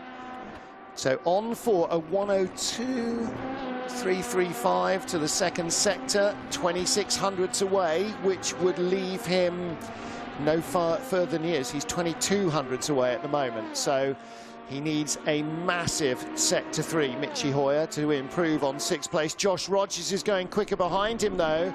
Rogers with a purple sector 2. So Michi Hoyer needs to improve just to stand still, actually, because the Coanda Porsche comes across the line and Hoyer's bailed on the lap. It was not going to be a better one. 18 thousandths, where did that go away for Josh Rogers? Between Ascari and the Parabolica. Oh, Mitchell de Jong. There we see the number 20. Oh, wow, what? Popping up there. That's fantastic. So while we were watching Josh Rogers not getting it, Mitchell de Jong did get it, fired the car onto pole, and that means that Max Benecki, who is not on a better lap on sector 1 or sector 2, is now in the pit lane, has not been able to defend it. So Mitchell de Jong takes pole, and Josh Rogers 3rd place, with the 2 red line cars now not 1st and 2nd, but 2nd and 4th. So with the lineup not side by side, but nose to tail. So 62 comes into the pit lane, the Brabham.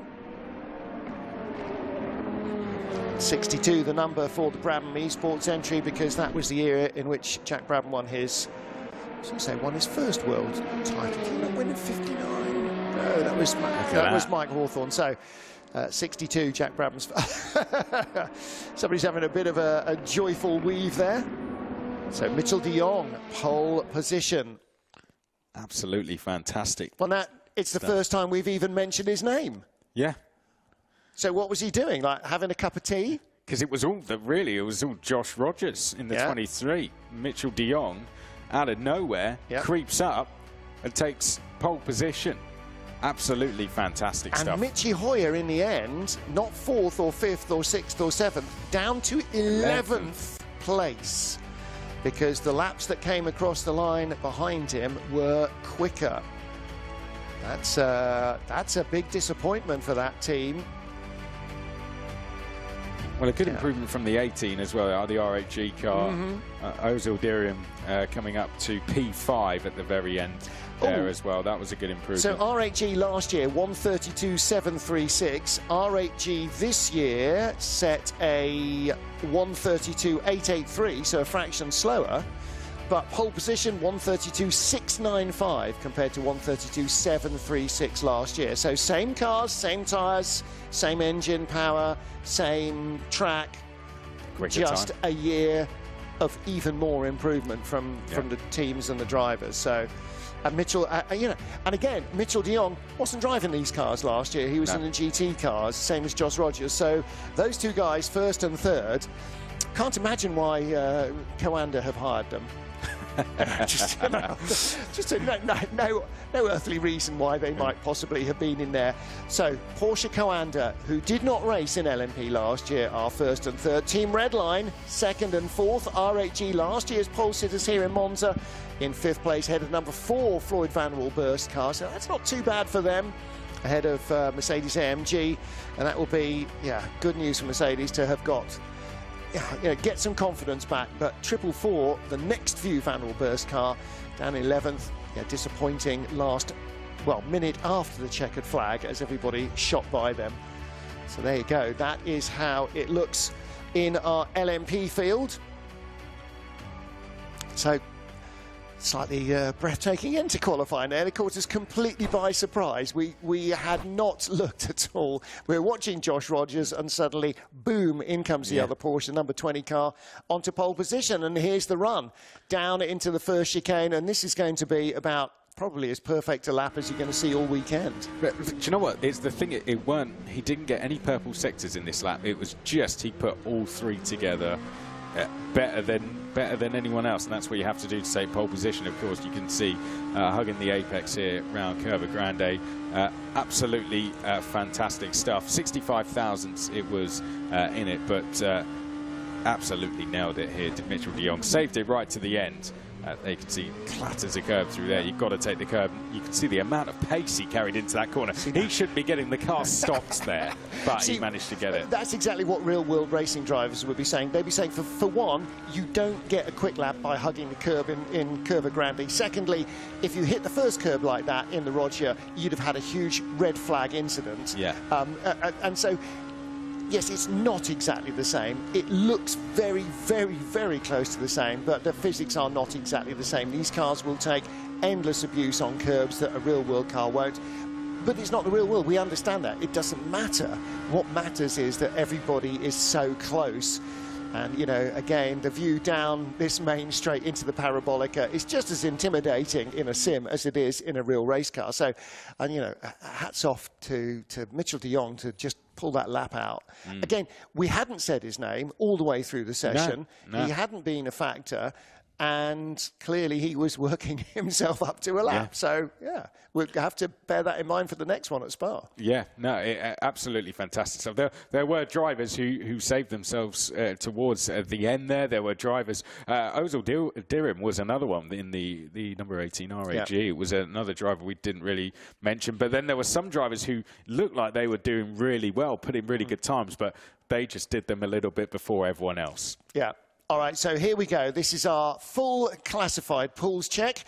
Porsche Coanda 1st and 3rd, Team Redline 2nd and 4th. RAG and Floyd Van Wilburst on row 3, head of AMG, Team Petronas and Alpine. GR Vector, good run from them, and the RAG car number 8 in 10th place. Looking a little further back again, be disappointed the 444 team ahead of Panis, Williams and Yas Heat. And further on down the order, Brabham down in 20th position. That probably promised a little bit more than it actually delivered. In the GTE class, it is Ferrari's 1-2, and then, well, it was originally a BMW 3.4. It is a BMW 3.4. And then Simsa, Porsche, so Ferrari, Porsche, Ferrari, Porsche. So it looks to me a little bit of a change since when we saw it. The ProDrive car up there in 5th position. But there you go, that is the grid. Those are the 40 cars that will race tomorrow, and it is just a 4-hour race, so we'll be on air from 13:30 Central European Summer Time, 12:30 British Summer Time, that is 11:30 Greenwich Mean Time. Wherever you are around the world, join us please for that. Myself, Chris and Lewis will be here to talk you all the way through the action. We'll run into the show and then have our 4-hour race here in Monza. So that is the format for tomorrow. It is 13:30 Central European Summer Time, 11:30 Greenwich Mean Time. And we will be on air at that stage. So that is it for this evening. Thank you for being with us. Hopefully qualifying will give you an idea, and probably the Le Mans Cup race as well, of just how close things should be here in Monza. The benchmark was set pretty high in Bahrain. Will they be any more competitive? Will the racing be even better? There's only one way to find out. Join us tomorrow. Until then, arrivederci from Monza.